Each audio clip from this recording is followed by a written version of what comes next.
Este é o Jota. Ele parece atrair todo tipo de clima ruim e desastre natural aonde quer que vá. Veja só. Um dia, o Jota percebeu que seu cachorro estava inquieto demais. O doguinho não parava de arranhar a porta da entrada e de correr pela casa. Ele até tentou se esconder em um canto, uivando e latindo.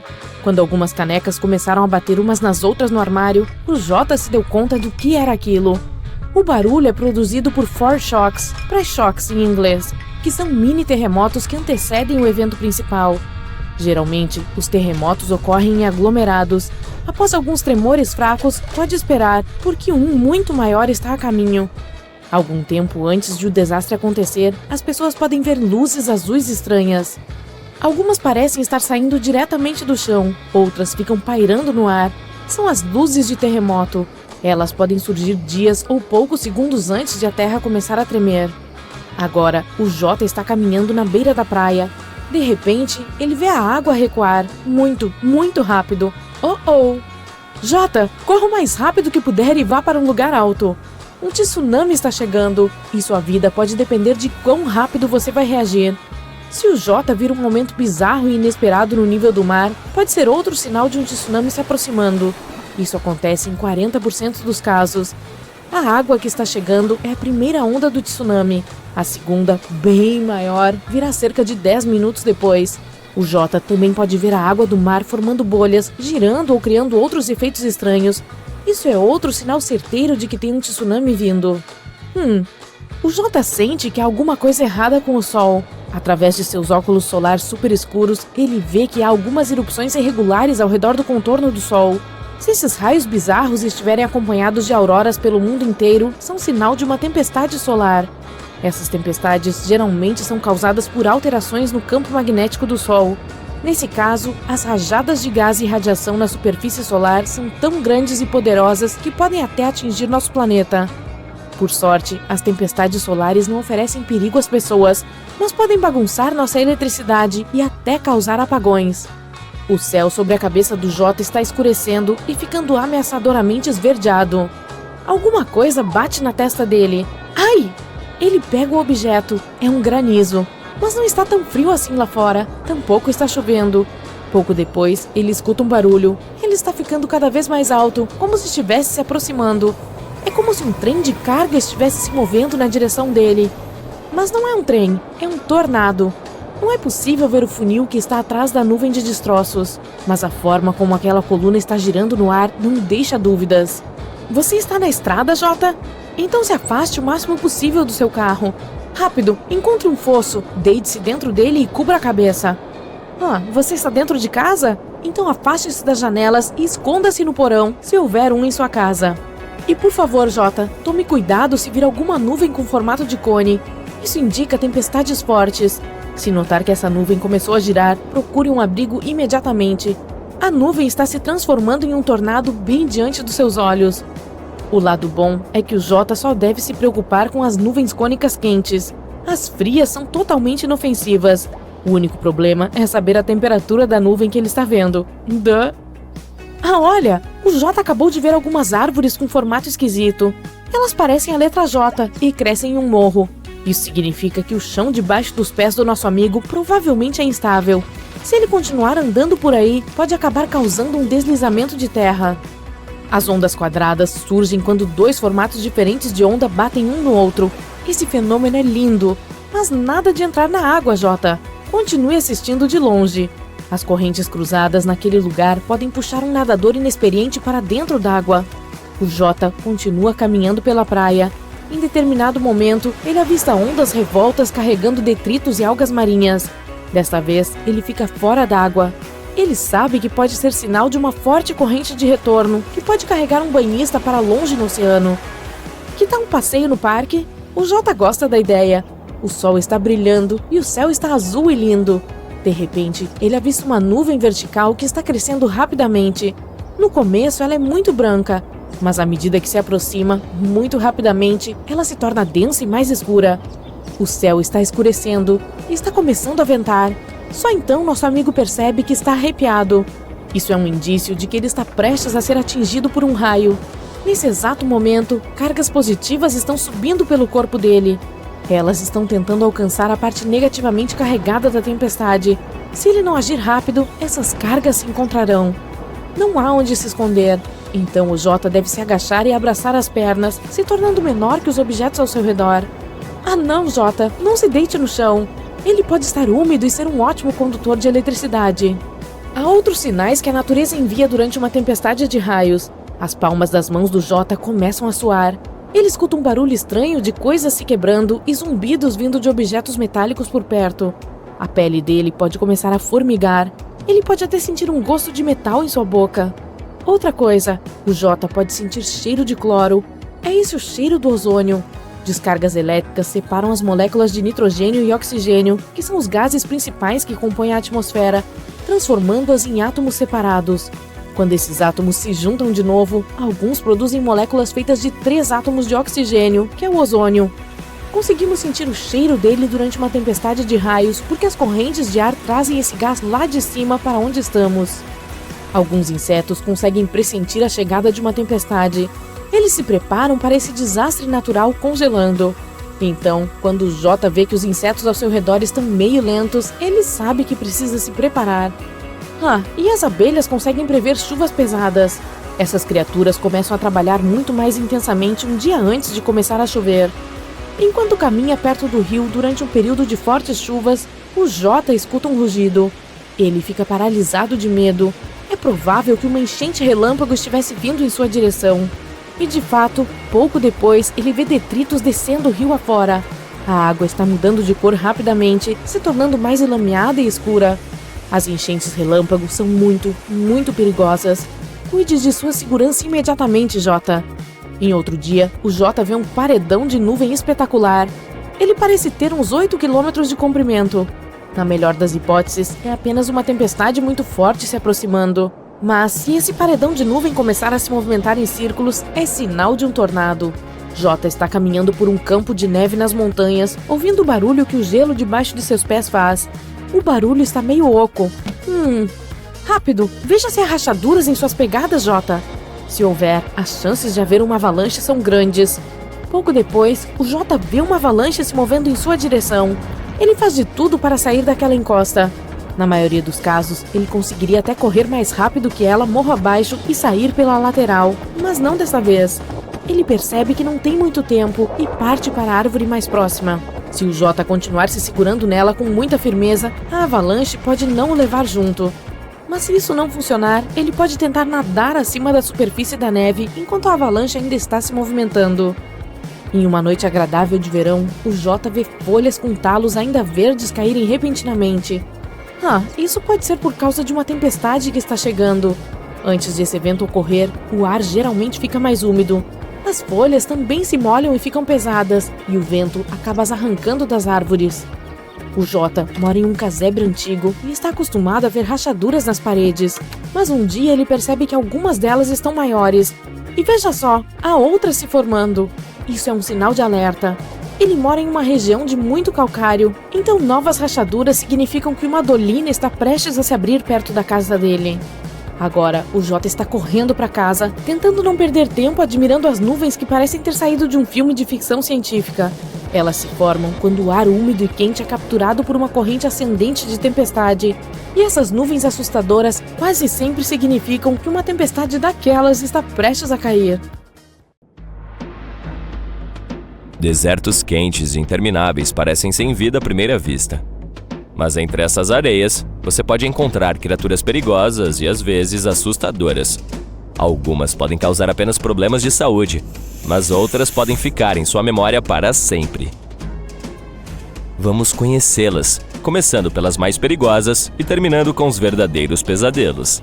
Então, você está caminhando pelo deserto e vê um grande urso de pelúcia com as mãos abertas. E entende que provavelmente se trata de uma miragem, mas ainda assim se aproxima. Você estava certo. Não se trata de um brinquedo de pelúcia, mas de um cacto gigante. Há algo de estranho nele, graças a uma estranha penugem. Os galhos se assemelham aos braços de um ursinho de pelúcia. No entanto, não se trata de penugem, mas de milhares de agulhas finas. E elas são o motivo pela qual não é aconselhável se aproximar. O cacto é chamado de cholla e cresce nas áreas desérticas do Arizona e na parte norte do México. Não se preocupe, ele não o atacará, mas se agarrará à sua pele ou às suas roupas se você tocá-lo. Esse casaco de pele cria sombra e protege o cacto dos animais e do calor. Os ramos laterais são as partes mais importantes da planta, pois realizam a fotossíntese e acumulam uma grande quantidade de umidade em seu interior. Portanto, apesar de toda a ameaça, o cacto pode ser útil para os andarilhos do deserto. E o perigo aqui são as agulhas. Se você olhar mais de perto, verá que elas têm o formato de ganchos. Basta um toque e centenas de espinhos já estão em seu dedo. É muito difícil se livrar deles, que causam sensações dolorosas, desagradáveis. Mas a coisa mais legal sobre essa planta é a maneira como ela se reproduz. Se clona em um novo local. Quando os animais e as pessoas passam e a tocam, ela libera um pequeno pedaço de si mesma junto com as agulhas. Assim que esse pedaço é jogado no chão, ele cria raízes e começa a crescer. O grau de perigo está aumentando. O próximo monstro do deserto está correndo em nossa direção, e ele é um avestruz. Muitos pensam que esse animal é covarde e esconde a cabeça na areia. Você provavelmente mudará de ideia se tiver o azar de encontrar um deles. Geralmente, os avestruzes não são agressivos, mas você deve correr se chegar perto do ninho deles. Por outro lado, não conseguirá fazer isso porque essas aves se movem a uma velocidade de 70 km por hora. Seria necessário um carro para fugir delas, que correm e atingem o inimigo com o peito. Já houve casos em que avestruzes atacaram vans e causaram danos significativos a elas. Mas o principal perigo que essas aves apresentam são suas pernas poderosas com garras afiadas. Com elas, podem desferir golpes fortes e até mesmo derrotar um oponente deitado. Portanto, sim, se você vir um avestruz à distância, vá para o outro lado. Esse pequeno lagarto malhado vive no subsolo quase o tempo todo nos desertos áridos do sudoeste dos Estados Unidos e do noroeste do México. Às vezes, sai para procurar comida. Parece fofo, mas na verdade, é um perigoso monstro de Gila. Sua pele grossa o protege de falcões, coiotes e outros predadores, mas sua principal proteção é o veneno. As cobras e aranhas injetam suas toxinas usando presas longas em forma de agulha. O monstro de Gila se agarra e mastiga a vítima para espalhar o veneno. E quando morde uma pessoa, é capaz de manter suas mandíbulas fechadas por um longo tempo. Livrar-se do animal é uma tarefa complicada. Quem experimentou os efeitos do veneno diz que a sensação é como se magma quente passasse pelas veias. Apesar disso, o lagarto acabou sendo útil para a ciência. Os médicos usaram seu veneno para criar medicamentos para diabetes e obesidade. Chegou a hora. Agora você está prestes a conhecer uma das criaturas mais assustadoras que vivem no deserto. Fique quieto e ouça o silêncio. Fique parado. Não há ninguém por perto. De repente, você escuta um sibilo vindo de baixo.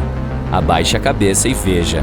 Uma grande aranha amarela do tamanho de uma palma humana, com mandíbulas fortes e pernas longas, esconde-se na sombra de seu corpo. Horrorizado, você foge desse monstro, mas ele corre em seu encalço. Não é fácil fazer isso nessa situação, mas tente se acalmar. A criatura não está interessada em você, ela quer apenas sua sombra para se esconder do sol escaldante. De qualquer forma, é melhor não tocar nela. As mandíbulas poderosas da aranha-camelo podem causar sensações desagradáveis, para dizer o mínimo. E a propósito, esse bicho não é realmente uma aranha. Sim, pertence à classe dos aracnídeos, mas é uma espécie separada, Solifugae. Ela gosta de morder, é destemida e bastante agressiva. Se alimenta de insetos, lagartos, roedores e pequenos pássaros. E também pode se mover a uma velocidade de 15 km por hora. Para seu pequeno tamanho, isso é muito rápido. Você precisa ser um atleta profissional para fugir dela. Na maioria das vezes, é possível encontrar aranhas-camelo nos desertos do Oriente Médio, mas elas também vivem no México e no sudoeste dos Estados Unidos.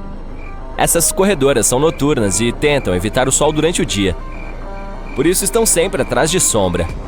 A propósito, receberam esse nome porque geralmente se escondem nas sombras dos camelos. E elas não aparecem só durante o dia, também vão querer ir atrás de você à noite, especialmente se fizer uma fogueira. Essas aranhas sempre correm para a luz na esperança de comer alguma coisa. Algumas espécies emitem um som sibilante para afugentar inimigos. Agora, vamos nos acalmar por um segundo e deixar o deserto quente. Vamos para os trópicos úmidos da Tanzânia. Sob a casca das árvores, folhas caídas e em cavernas escuras, você pode encontrar uma das criaturas mais aterrorizantes da Terra, um escorpião chicote sem cauda. Imagine um grande escorpião sem cauda com um corpo achatado que parece ter sido pressionado por algo. Ele é semelhante às aranhas, mas não tem glândulas de veneno e não pode tecer uma teia. Esse monstro é silencioso e rápido, mas o mais assustador são suas duas garras dianteiras, 2 vezes mais longas que o próprio corpo. Qualquer presa que ele capturar jamais conseguirá escapar. A vida em uma caverna escura prejudicou sua visão, por isso o escorpião chicote tenta evitar a luz do sol. Durante a muda, ele sobe até o teto e lentamente sai de sua pele velha. Imagine direcionar sua lanterna para lá e ver pequenos casulos dos quais saem aranhas pálidas com pernas excessivamente longas. Se você realmente o encontrar, fique calmo e se afaste lentamente o máximo possível. Tenha cuidado. O escorpião achatado pode rastejar por baixo de suas roupas em um segundo e mordê-lo na barriga. E essa não é a pior parte. Ok, isso é uma piada. Esse bonitão é uma das criaturas mais tímidas e inofensivas entre as aranhas e os escorpiões. Ele tem medo de você e nunca atacará. É considerado um animal bonito por muita gente, que o mantém em terrários de vidro. Se quiser ter um desses de estimação, é preciso muito cuidado para que não fuja. Se isso acontecer, será muito difícil pegá-lo novamente. Em questão de instantes, ele pode entrar debaixo de sua cama ou passar por frestas no chão. Em seguida, irá para o apartamento do vizinho por meio de um sistema de ventilação e assustará as pessoas. Ok, que tal mais um escorpião? Este não é tão assustador quanto as outras criaturas deste vídeo, mas é o escorpião mais venenoso dos Estados Unidos. Esse é o Arizona Bark. O problema é que você pode vê-lo no deserto, em sua casa ou no quintal. Esse perigoso animal peçonhento rasteja para dentro dos cômodos e frequentemente pica as pessoas. Uma única vez é suficiente para causar dor, semelhante a uma picada de abelha. Mas quem tem alergia pode sofrer paralisia, problemas respiratórios e outros problemas de saúde. Olha essa linda criatura. Ela parece fofa e totalmente inofensiva. Mas você deve saber que as aparências enganam. E o polvo de anéis azuis é uma espécie de polvo extremamente venenosa. De fato, é um dos animais marinhos mais venenosos do mundo. Essas criaturas são encontradas em poças de maré e recifes de coral. Apesar de seu pequeno tamanho, de apenas 13 a 20 centímetros, são muito perigosos para os seres humanos quando provocados. Seu veneno contém uma poderosa neurotoxina chamada tetrodotoxina. Quando o animal se sente ameaçado, seu primeiro instinto é fugir. Mas se a ameaça persistir, por exemplo, se você não desistir da ideia de pegar o polvo, ele entrará em uma posição defensiva e exibirá seus anéis azuis. Se o polvo for encurralado e tocado, ele pode morder o agressor, e isso pode acabar muito mal. A tetrodotoxina causa consequências graves e, às vezes, resulta em paralisia total do corpo, quando a vítima está totalmente ciente do ambiente, mas não consegue se mover. A vítima permanece consciente e alerta, mas, por causa da paralisia, não há como gritar por ajuda ou pedir socorro. É interessante notar que, em seu modo de arrepio, o polvo de anéis azuis parece marrom ou até mesmo pálido. Mas quando se sente ameaçado, ele muda seu padrão psicodélico. Essa resposta é chamada de comportamento apossemático. Em palavras simples, é quando o animal pisca cores brilhantes, avisando aos outros que, se eles derem uma mordida, não viverão para contar a história. É claro que o polvo de anéis azuis não é o único animal perigoso que parece inofensivo por aí. Por exemplo, dê uma olhada nessa criatura. Esse animal é super fofo. Fofo e de aparência macia. A vontade de tocá-lo é irresistível. Cuidado! O ferrão da lagarta peluda pode ser muito forte. Ela é chamada de lagarta da mariposa. Escondidos nesse pelo luxuoso, há espinhos de veneno equipados com células urticantes, como nas águas vivas. As pessoas reagem de forma muito diferente às toxinas das lagartas. Algumas podem desenvolver reações mais graves do que outras. Além disso, a gravidade das consequências também depende da espessura da pele na área afetada.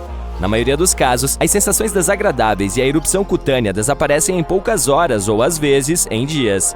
O próximo animal em nossa lista é o sapo venenoso. há mais de 170 espécies desses sapos e, curiosamente, nem todas são de fato venenosas. As que são secretam toxinas extremamente perigosas por meio de sua pele. Pelo lado positivo, os sapos nunca usam essas toxinas para caçar ou atacar. Eles as têm apenas para autodefesa. Os especialistas não têm certeza, mas supõem que a capacidade das rãs de produzir essas toxinas pode vir de uma dieta rica em animais que contêm toxinas, por exemplo, centopeias ou formigas. Sabe-se que os povos indígenas das Américas Central e do Sul esfregam suas flechas e dardos nas rãs para dar-lhes uma ponta envenenada. A principal coisa que você precisa ter em mente é: se tocar em um sapo venenoso, procure ajuda imediatamente.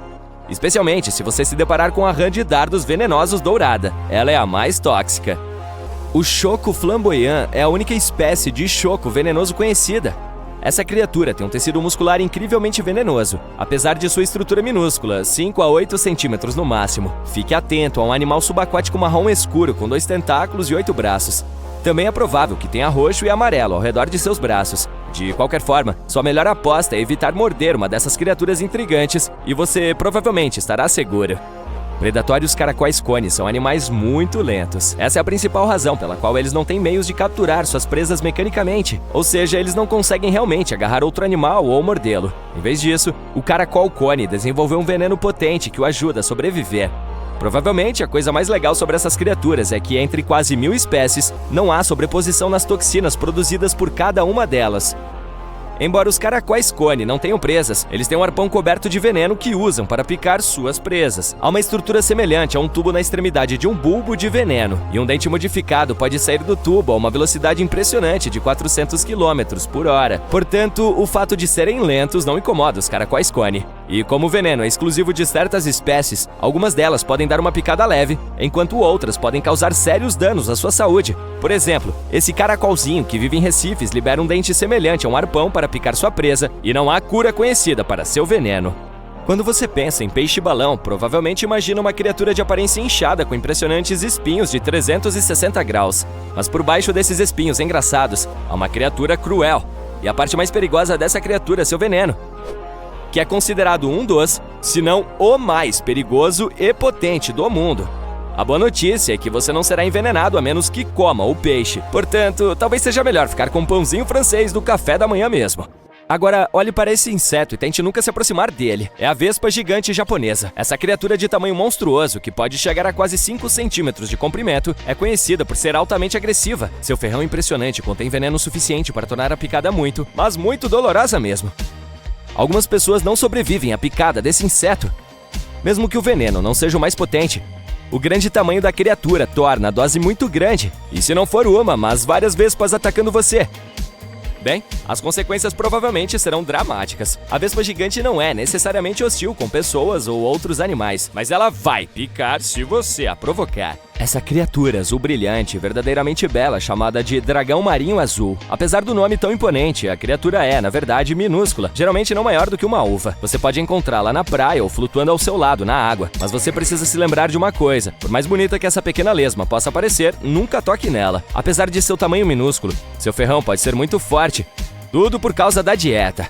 Seu prato favorito é o peixe-guerra português, uma água-viva que tem veneno suficiente para paralisar pequenos peixes e crustáceos. Os Blue Dragons primeiro usam o muco para neutralizar as famosas células urticantes da água-viva. Em seguida, roubam essas células dos tentáculos da água-viva e as armazenam e concentram em seus próprios tecidos. Em seguida, liberam essas células urticantes ao contato, o que torna seu próprio ferrão ainda mais poderoso, pior até do que o da própria água-viva. Essas incríveis criaturas também são extremamente sorrateiras. Embora sua aparência seja brilhante, para dizer o mínimo, são conhecidas mestres do disfarce. Veja bem, essa coloração azul vibrante está, na verdade, em suas barrigas. E quando flutuam de costas, simplesmente se misturam com a água. Quanto às costas, elas são cinzas para camuflar esses animais na superfície do mar. A água-viva Irukandi, encontrada na Austrália, parece minúscula e totalmente inocente. Mas as aparências enganam e esse bebê, do tamanho da unha de um polegar humano, é na verdade extremamente perigoso. Durante a Stinger Season, que vai de novembro a maio, muitas praias são fechadas por causa dessas criaturas minúsculas. O que torna a água-viva particularmente perigosa é seu tamanho em miniatura. As pessoas simplesmente não notam sua presença enquanto nadam. A infame Box Jellyfish, batizada pelo formato cúbico de seu corpo, vive nos oceanos Índico e Pacífico. Fique longe se você vir uma criatura com sino quadrado e tentáculos longos e pendentes. E mesmo que você veja apenas um único tentáculo sem água-viva presa a ele, não se aproxime nem toque nele. A água-viva caixa pode crescer até 3 metros e cada um de seus tentáculos tem cerca de 500 mil arpões microscópicos para injetar veneno. Diferentemente de outras águas-vivas, as águas-vivas caixas são caçadoras. Elas podem se agarrar a você envolvendo seus tentáculos finos em torno de seus membros ou de seu corpo. Como o veneno é perigoso, essa não será uma experiência agradável. E aí, donos de carros? Puxa, tem uma mensagem importante para vocês. Vejam bem, nossos carros são como nossos companheiros de confiança, sempre ao nosso lado, mesmo nos lugares mais públicos. Mas às vezes, quando voltamos, encontramos surpresas inesperadas à nossa espera. Tente se imaginar caminhando em direção ao seu companheiro de 4 rodas e lá está ele, um panfleto te dando o oi por baixo do limpador de para-brisa. Ou, tomara que não, uma multa implorando por sua atenção no para-brisa. Todos nós já passamos por isso, certo? Bem, segurem seus volantes porque as autoridades têm uma nova dica para vocês, e ela é uma verdadeira joia. Se você vir algo em seu carro que não pertence a ele, não o remova com as mãos. Ficou intrigado? A polícia está atenta a tudo que se refere a carros, e não se trata apenas de capturar os motoristas em alta velocidade e fazer cumprir as regras de trânsito. Ela nos protege quando se trata de revelar os mais recentes truques do comércio. Veja Arlington, Virgínia, nos Estados Unidos, por exemplo. As autoridades de lá notaram recentemente um aumento nos roubos de airbags do lado do motorista. Para combater essa maluquice, a polícia aconselhou as pessoas a estacionarem em áreas bem iluminadas, trancarem seus veículos, guardarem seus objetos de valor e, por que não, incluírem um dispositivo de trava no volante. Alguns ladrões de carros também descobriram uma nova superpotência: usar as câmeras de seus smartphones para espiar o seu carro. É como se eles tivessem visão de raios-x ou algo assim. Esses malandros podem ver além da película das janelas do seu carro e ter uma visão clara dos seus tesouros. Tudo isso sem sequer tirar uma foto. Os smartphones de hoje, hein? Em resposta, as autoridades lançaram a campanha Stow It, Don't Show It, ou Guarde, Não Mostre, em tradução livre, lembrando a todos que devem remover seus objetos de valor da vista ou, no mínimo, guardá-los. Mas espere, tem mais. Os policiais querem que sejamos extremamente cautelosos com relação a uma nova ameaça que ronda nossos veículos. Você sabe como é. Folhas, lixo e folhetos muitas vezes acabam chegando aos nossos queridos veículos. Normalmente não pensamos em nada disso e simplesmente limpamos nossos carros antes de dar a partida. Entretanto, você deve pensar 2 vezes antes de pegar qualquer coisa com procedência desconhecida, mesmo que seja apenas para um pedaço de lixo aparentemente inocente. Por que todo esse alvoroço, você pergunta? Bem, vamos dar uma olhada em um incidente que ocorreu em Houston, nos Estados Unidos. Imagine o seguinte: uma mulher, depois de comemorar seu aniversário em um restaurante local, volta para o carro e encontra um guardanapo preso na maçaneta da porta do carro. A princípio, ela não deu muita importância e retirou o guardanapo casualmente, pensando que fosse apenas um lixo aleatório. Mas como se vê, as coisas tomaram um rumo inesperado. Pouco tempo depois de manusear o guardanapo colocado de forma suspeita, ela começou a sentir um formigamento na ponta dos dedos. E antes que ela percebesse, todo o seu braço se juntou à festa do formigamento, deixando-a um pouco dormente. Ela ficou tonta e teve até dificuldade para respirar. Seu marido ligou para a emergência na hora. Ela foi levada para o hospital correndo contra o tempo para se descobrir o que estava causando essa bizarra montanha-russa de saúde. Depois de 6 horas e meia aparentemente eternas, os médicos finalmente a diagnosticaram com um envenenamento agudo por uma substância desconhecida. Eles não conseguiram identificar a natureza exata da substância porque a mulher tinha apenas uma pequena quantidade em seu sistema. Mas mesmo essa pequena quantidade foi suficiente para fazê-la se sentir como se tivesse entrado na mais louca atração do parque de diversões. Imagine se ela tivesse enrolado o guardanapo na mão inteira. Caramba! Um dos médicos sugeriu que todo esse incidente com o guardanapo poderia ter sido uma tentativa de sequestro com o carro como alvo. Espera, o quê? Um sequestro envolvendo um guardanapo e a porta de um carro? Mas parece um roteiro ruim de um filme de comédia trash. Mas é aqui que as coisas ficam realmente intrigantes. O departamento de polícia local, em sua nobre busca para solucionar esse mistério, revelou que não recebeu nenhum relato de incidentes semelhantes envolvendo portas de carro e guardanapos. Acho que o maluco por trás dessa pegadinha não atacou novamente, ou pelo menos ainda não. No entanto, eles confirmaram que a experiência e os sintomas da mulher são compatíveis com os de outros casos de envenenamento. É claro que existem muitas outras estratégias para ajudar a manter você e seu carro seguros. Por exemplo, quando se trata de estacionar, tudo gira em torno daquela vaga privilegiada. Felizmente, os especialistas têm algumas dicas que tornarão seu jogo de estacionamento mais forte e manterão os ladrões bem longe. Em primeiro lugar, se você tiver a sorte de ter uma garagem, estacione seu precioso veículo nela o tempo todo. Mas na ausência de uma garagem, é aconselhável encontrar uma área bem iluminada e aberta para estacionar. Você quer que o seu carro fique em evidência e não escondido nas sombras, onde malfeitores podem estar à espreita. Bem, aqui está um conselho bacana vindo diretamente da boca de um ex-assaltante. Esse cara conhece muito bem os truques do ramo. Quando estacionar, vire as rodas para o meio-fio. Eu sei, sou estranho, mas acredite, vale a pena. Ao fazer isso, você está dificultando a vida de eventuais ladrões. Eles teriam que fazer manobras sofisticadas apenas para fugir, e ninguém tem tempo para isso. E aqui vai uma dica extra para você. Se houver no local, tente encontrar um estacionamento que tenha atingido o padrão Parkmark. Esses locais de estacionamento passaram por uma avaliação de risco da polícia, portanto você sabe que são boas vagas. Com essas dicas simples, você estará estacionando como um profissional em pouco tempo. Atualmente tem ainda outra maneira sorrateira de os ladrões colocarem as mãos em seu carro, e isso envolve sua amada chave. Então, melhor se garantir, certo? Em primeiro lugar, mantenha as chaves escondidas. Quando você estiver em casa, certifique-se de que elas estejam fora de vista e longe de olhares curiosos. Você não gostaria que nenhum ladrão brincasse de pescar com varas e anzóis na sua caixa de correio e pegasse suas chaves. Agora vamos falar sobre os carros que abrem sem chave. Você sabe, aqueles carros sofisticados que se destravam sozinhos com uma passada da chave por perto? Bem, se você tiver que apertar um botão na chave para abrir o carro, você não tem uma entrada sem chave. Mas não se preocupe, também falaremos sobre isso. Imagine a seguinte situação. Você está trabalhando no seu dia a dia, cuidando da sua vida, quando de repente um ladrão astuto aparece com um pequeno dispositivo. Esse dispositivo sorrateiro faz com que seu carro pense que sua chave está ali, destravando-o mais rápido do que você imagina. O malfeitor pode até mesmo ligar o motor e sair dirigindo até o pôr do sol com seu amado veículo. Acredite ou não, esses larápios só precisam estar a alguns metros de distância da chave do seu carro para captar o sinal. Isso significa que eles podem fazer sua mágica mesmo que a chave esteja dentro de sua casa, sã e salva. Não tenha medo, pois tem algumas dicas para manter seu carro que abre sem chave tão seguro quanto uma fortaleza. Quando estiver em casa, mantenha a preciosa chave e a reserva muito, muito longe do veículo. De repente, você pode colocá-las em uma bolsa com tela ou em uma bolsa Faraday sofisticada para bloquear o escape de qualquer sinal.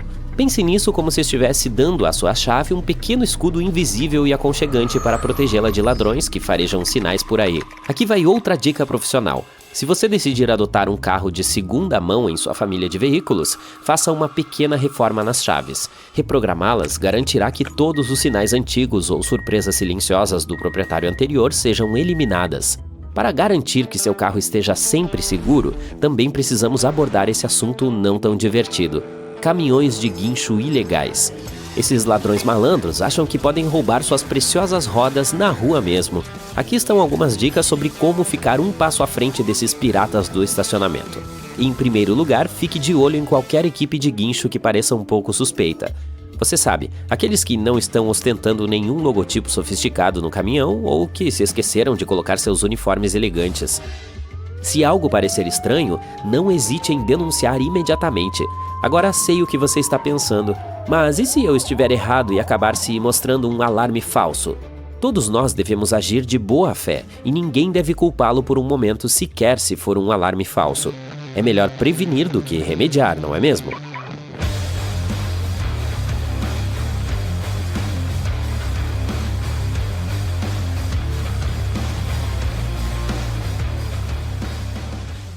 O Texas é o lar de alguns dos animais mais estranhos, assustadores e incomuns de que você já ouviu falar. Pode ser uma surpresa, mas esse estado está repleto de criaturas que você dificilmente verá em outros lugares. Então, vamos dar uma olhada nos mais incríveis. Essa criatura azul brilhante e verdadeiramente bela é chamada de dragão marinho azul. Apesar do nome tão imponente, a criatura é, na verdade, minúscula, geralmente não maior do que uma uva. Você pode encontrá-la na praia ou flutuando ao seu lado na água. Mas você precisa se lembrar de uma coisa: por mais bonita que essa pequena lesma possa parecer, nunca toque nela. Um turista avistou alguns desses belos dragões na costa da ilha Mustang. Ele puxou uma das criaturas para cima, pois queria filmá-la. Felizmente, ele a colocou de volta na água antes que pudesse picá-lo. Caso contrário, isso poderia acabar mal, pois o dragão marinho azul é venenoso. Apesar de seu tamanho minúsculo, seu ferrão pode ser muito forte, tudo por causa de sua dieta. Seu prato favorito é a Manowar, uma água-viva que tem veneno suficiente para paralisar pequenos peixes e crustáceos. Os dragões azuis usam primeiro um muco para neutralizar as infames células urticantes da água-viva. Em seguida, eles roubam essas células dos tentáculos da Manowar e as armazenam e concentram em seus próprios tecidos. Em seguida, elas liberam essas células urticantes com contato, o que torna seu próprio ferrão mais poderoso, ainda pior do que o da própria água-viva. Essas criaturas incríveis também são extremamente sorrateiras. Embora sua aparência seja brilhante, para dizer o mínimo, elas são conhecidas mestres do disfarce. Veja bem, essa coloração azul vibrante está, na verdade, em suas barrigas e, quando flutuam de costas, simplesmente se misturam com a água. Quanto às costas, elas são cinzas para camuflar esses animais no fundo do mar. Agora, que tal um fato engraçado? Um grupo de pequenos dragões flutuando juntos é chamado de frota azul. E outro fato: os dragões azuis normalmente põem uma série de cerca de 16 ovos, que levam cerca de 3 dias para eclodir em larvas. Os dragões marinhos azuis raramente chegam à costa. Eles têm corpo mole, portanto, quando os animais finalmente atravessam a zona de surf e são depositados na costa, já estão quebrados. Mesmo assim, cuidado! Mesmo nesse caso, o veneno em seus corpos não se dissipa. Mas é claro que os dragões azuis do mar não são os únicos animais incomuns que habitam o Texas. Dê uma olhada nessa criatura que é um pesadelo, venenosa, viscosa e quase imortal. Conheça a minhoca martelo. E o pior de tudo, ela pode estar à espreita no seu jardim enquanto você assiste a este vídeo. Você pode reconhecer facilmente esse verme por sua cabeça assustadora em forma de pá. Ele não se parece com nenhum outro invertebrado que você já tenha visto ou com qualquer outra criatura. No início, ele era encontrado apenas no leste do Texas. Mais tarde, porém, os pesquisadores encontraram essas criaturas de arrepiar no norte, centro e sul do Texas. Basicamente em todos os lugares, exceto nas áreas áridas do oeste do Texas. Uma das coisas mais assustadoras sobre esse verme pode ser seu comprimento. Essa criatura pode chegar a 1 metro. Felizmente, esses gigantes não são muito comuns. A maioria dos vermes martelo atinge apenas 15 centímetros de comprimento. Você pode encontrar 2 espécies desses vermes no Texas e ambas têm uma faixa escura no meio. A maior dessas 2 espécies se alimenta de minhocas, o que na verdade é um grande problema. Você deve saber que as minhocas desempenham um papel importante para manter o solo rico em minerais e saudável. Se as minhocas desaparecerem, as plantas nessas áreas não receberão os nutrientes de que precisam. Mesmo para seres humanos e animais de estimação, encontrar um verme tubarão-martelo também não é a experiência mais agradável. Os tubarões-martelo são os únicos invertebrados terrestres que secretam uma neurotoxina muito perigosa, a mesma que o baiacu produz. Graças ao tamanho do corpo humano, tocar em um verme tubarão-martelo não vai machucá-lo muito, mas ainda assim pode fazer com que sua mão comece a formigar. É muito mais perigoso para animais de estimação. Houve casos em que cães comeram vermes martelo, o que os deixou enjoados durante todo o dia. É interessante notar que esses vermes são nativos do Sudeste Asiático, mas eles devem ter dominado a arte de pegar carona, pois no início do século XX já eram encontrados nos Estados Unidos. Lembre-se de que, se você quiser se livrar de um verme martelo, o que é o melhor a fazer, a pior coisa é cortá-lo com uma pá. O fato é que os vermes chatos se reproduzem rasgando-se ao meio. Portanto, ao cortá-lo, você na verdade ajuda a população de vermes, transformando um em 2. Essa é a razão pela qual os tubarões martelo às vezes são descritos como imortais, o que é um pouco exagerado, já que essas criaturas não sobrevivem ao vinagre ou ao sal. Agora, mesmo que você esteja a salvo do verme martelo no oeste do Texas, isso não significa que você não possa encontrar outro animal perigoso, como a lagosta terrestre do inferno. Essas criaturas também são conhecidas como Vinegaroons, e não são crustáceos de verdade, são aracnídeos. Quem poderia imaginar? De qualquer forma, essas criaturas de 8 patas têm uma mordida realmente desagradável, mas essa não é a pior coisa sobre elas. Lagostas terrestres, prepare-se, borrifam 85% de ácido parecido com vinagre de suas caudas. Na maioria das vezes, elas fazem isso para se proteger, mas ainda assim parece uma coisa desagradável de fazer, certo? Uma lagosta terrestre também pode beliscar um dedo que tenha se aproximado demais com suas pesadas partes bucais. Na base de seus abdômenes, os Vinegaroons têm caudas longas em forma de chicote. É por isso que esses aracnídeos são frequentemente chamados de Whip Scorpions, embora não sejam parentes dos escorpiões nem tenham ferrões. As chuvas de verão atraem esses aracnídeos para fora de suas tocas em busca de alimento e amor. Felizmente, os especialistas afirmam que as lagostas terrestres não são venenosas para os seres humanos, mas é muito provável que deixem uma marca com suas grandes pinças que usam para capturar insetos. Os Vinegaroons podem ser considerados úteis, pois comem milípedes, grilos, escorpiões e baratas, caçando e sentindo as vibrações de suas presas com suas longas patas dianteiras. Como as lagostas terrestres preferem sair depois de escurecer, é pouco provável que você as veja à luz do dia. Mas se você encontrar uma, dê uma olhada. Se for uma fêmea, ela pode estar carregando filhotes nas costas. Agora, imagine que estamos no meio da primavera e você está caminhando entre flores e folhagens. De repente, você avista algo extremamente bizarro no chão. O animal parece bonito, fofo e macio. O desejo de tocá-lo é irresistível. Cuidado! A picada da lagarta peluda pode ser muito forte. Essa lagarta é chamada de lagarta mariposa ou asp.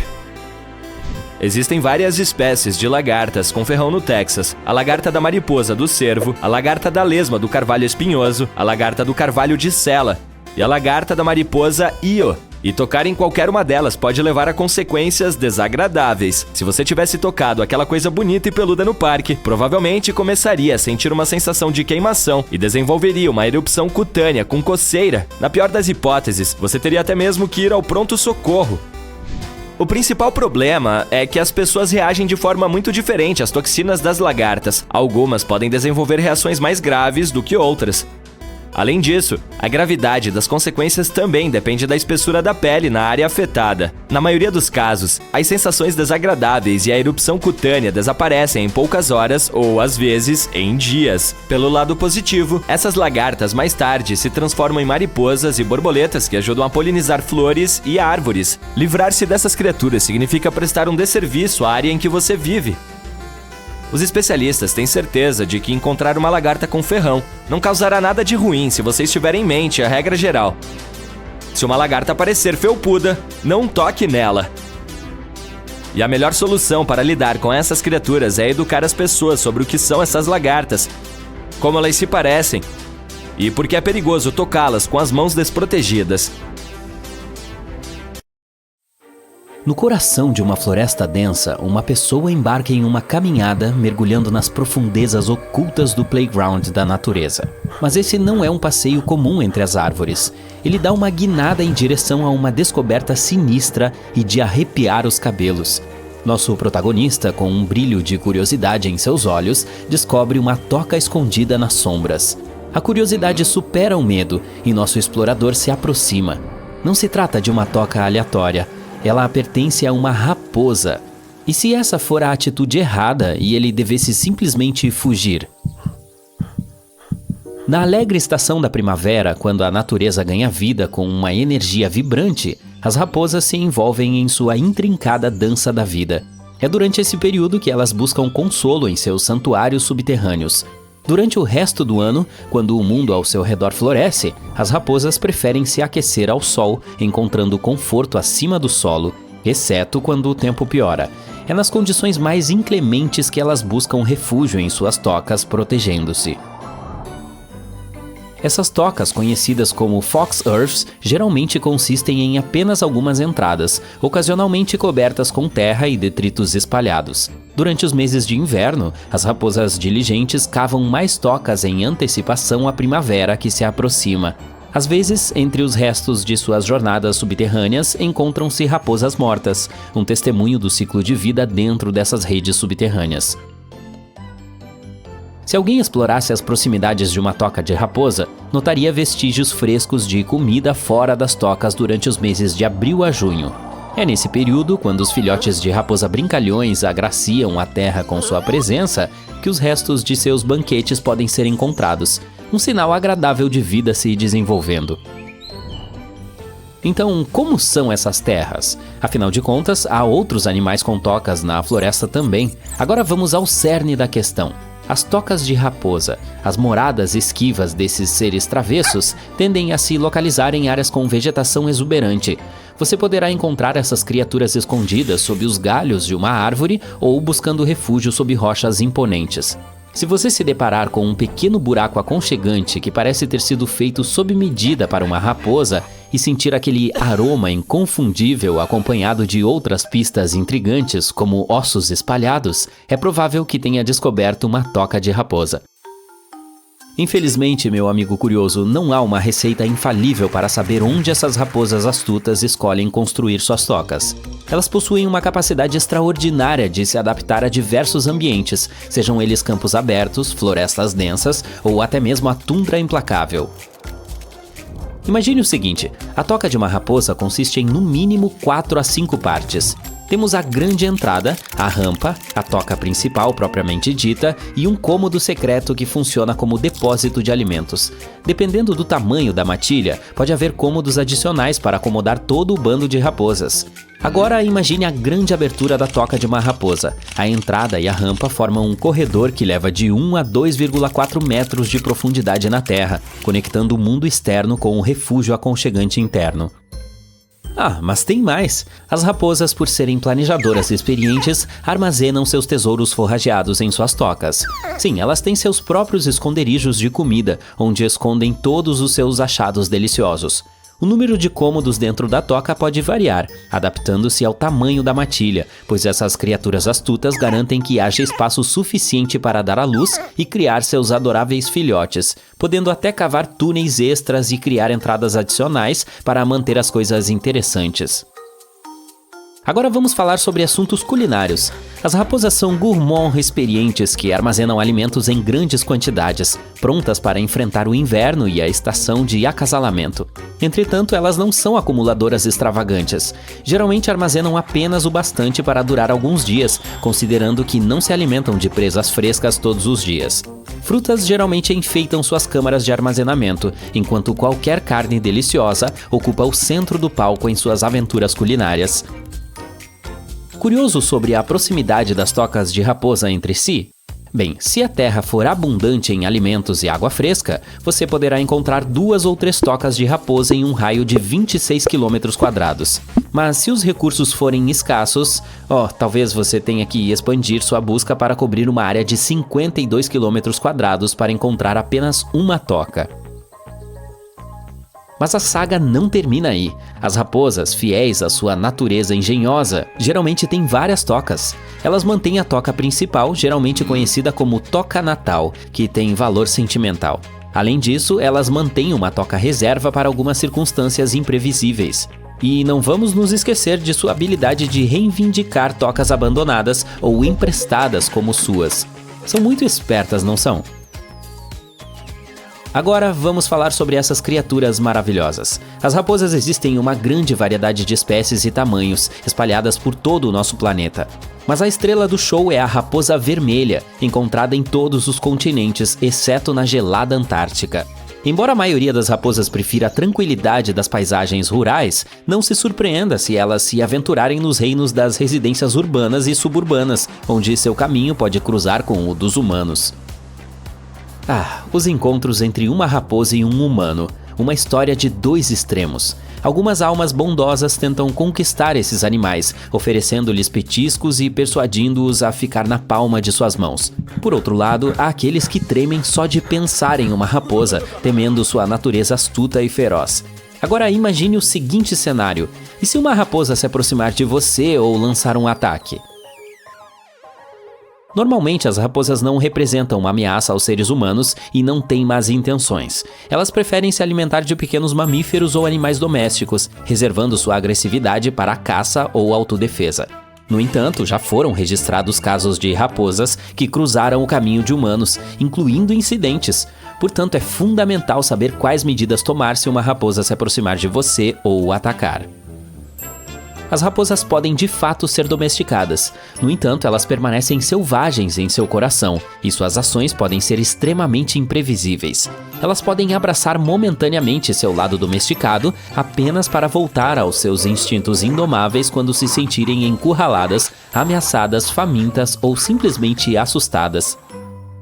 Naturalmente, as raposas veem os seres humanos como ameaças em potencial e é de nosso interesse retribuir sua abordagem cautelosa. Nunca tente se aproximar de uma raposa, mesmo que ela pareça dócil e amigável, pois seu temperamento pode mudar em segundos, pegando você desprevenido.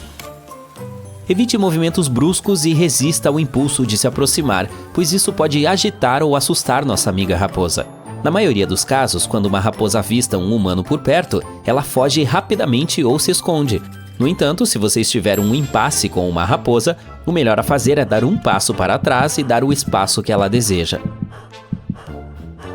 Se uma raposa persistir em se aproximar, ou se você encontrar várias raposas nas proximidades, meu caro amigo, dê a elas um grande espaço e deixe-as à vontade.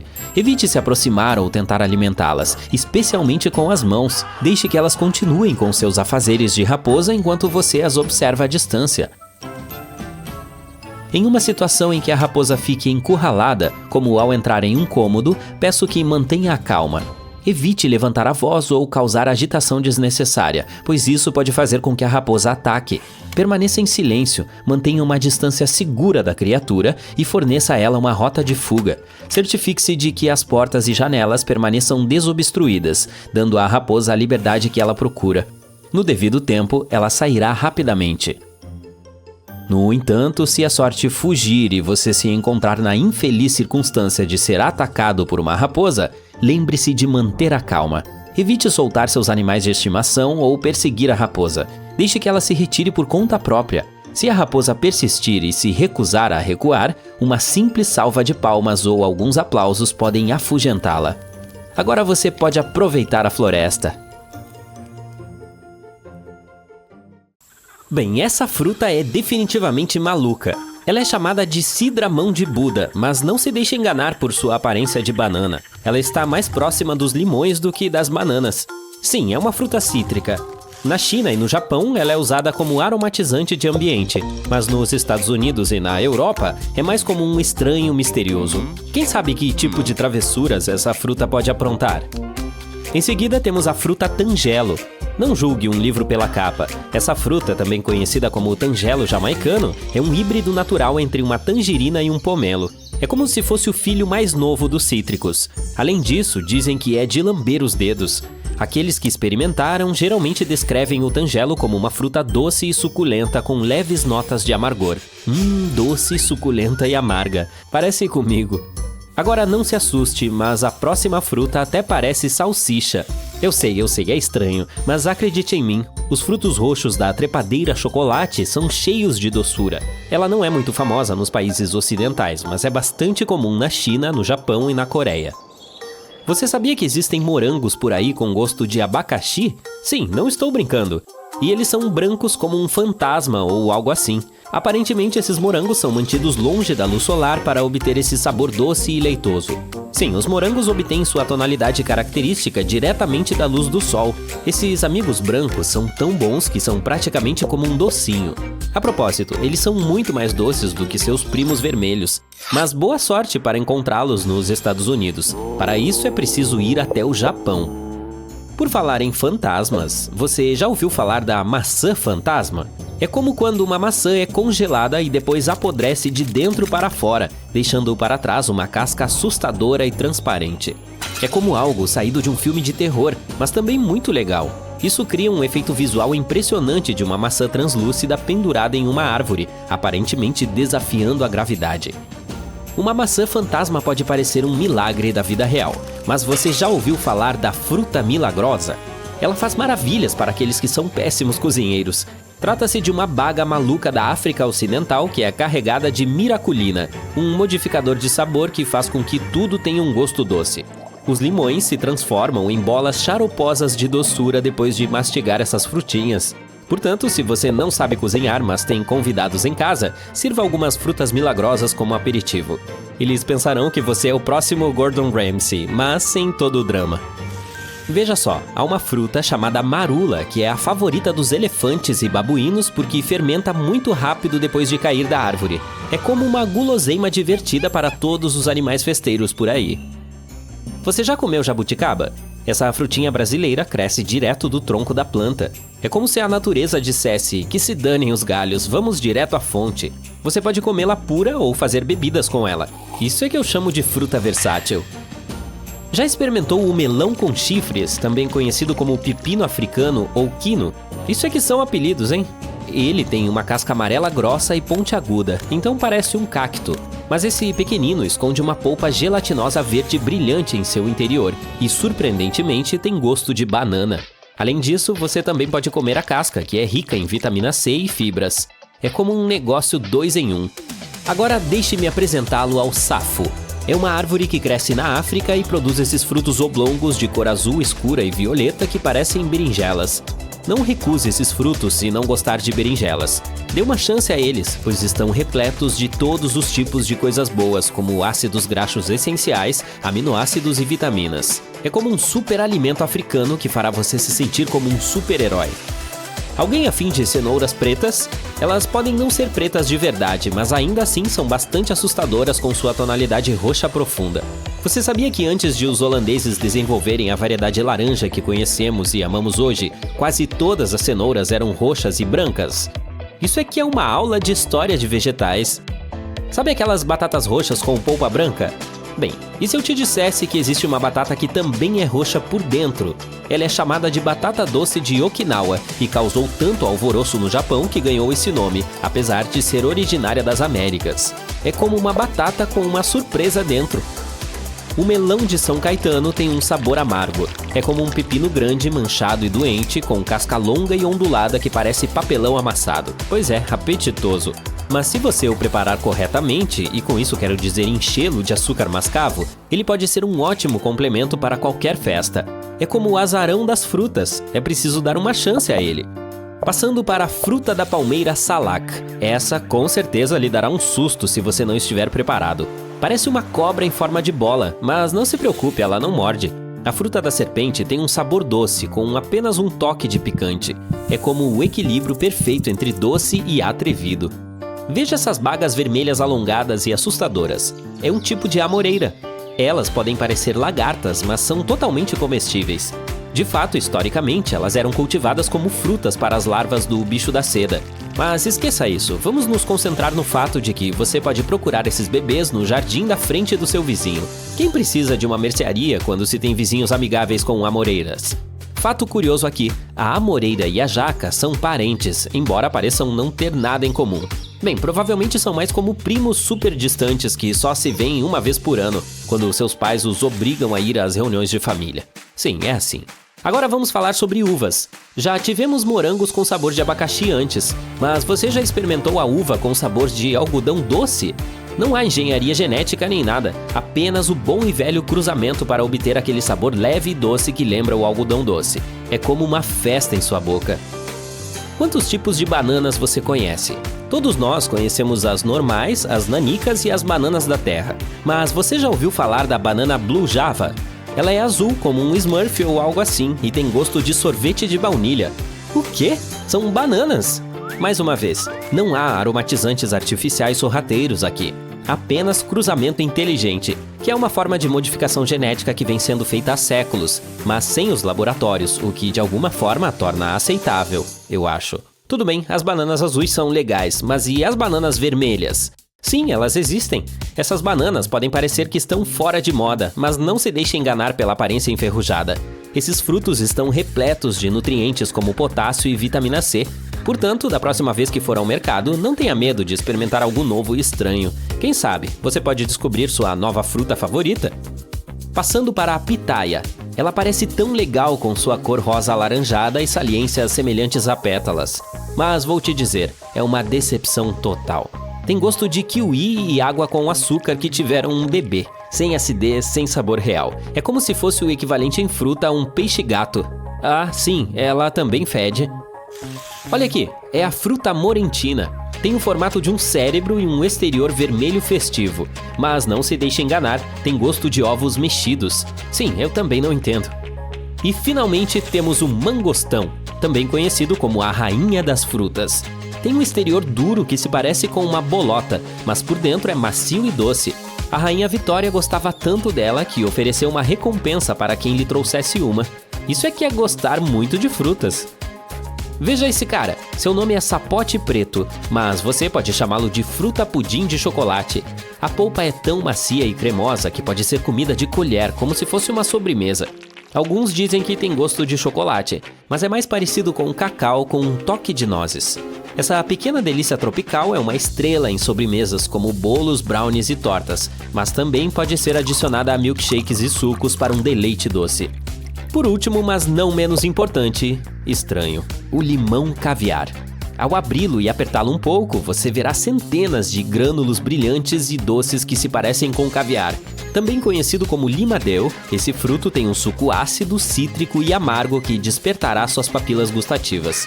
Você pode usá-lo em todos os tipos de pratos, desde sobremesas como coalhada e cheesecake, até frutos do mar e saladas.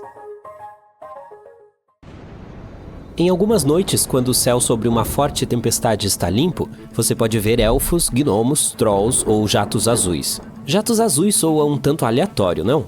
Mas na verdade não estamos falando de contos de fadas. Todos esses são apenas tipos diferentes de relâmpagos que são visíveis principalmente muito acima das nuvens de tempestades violentas.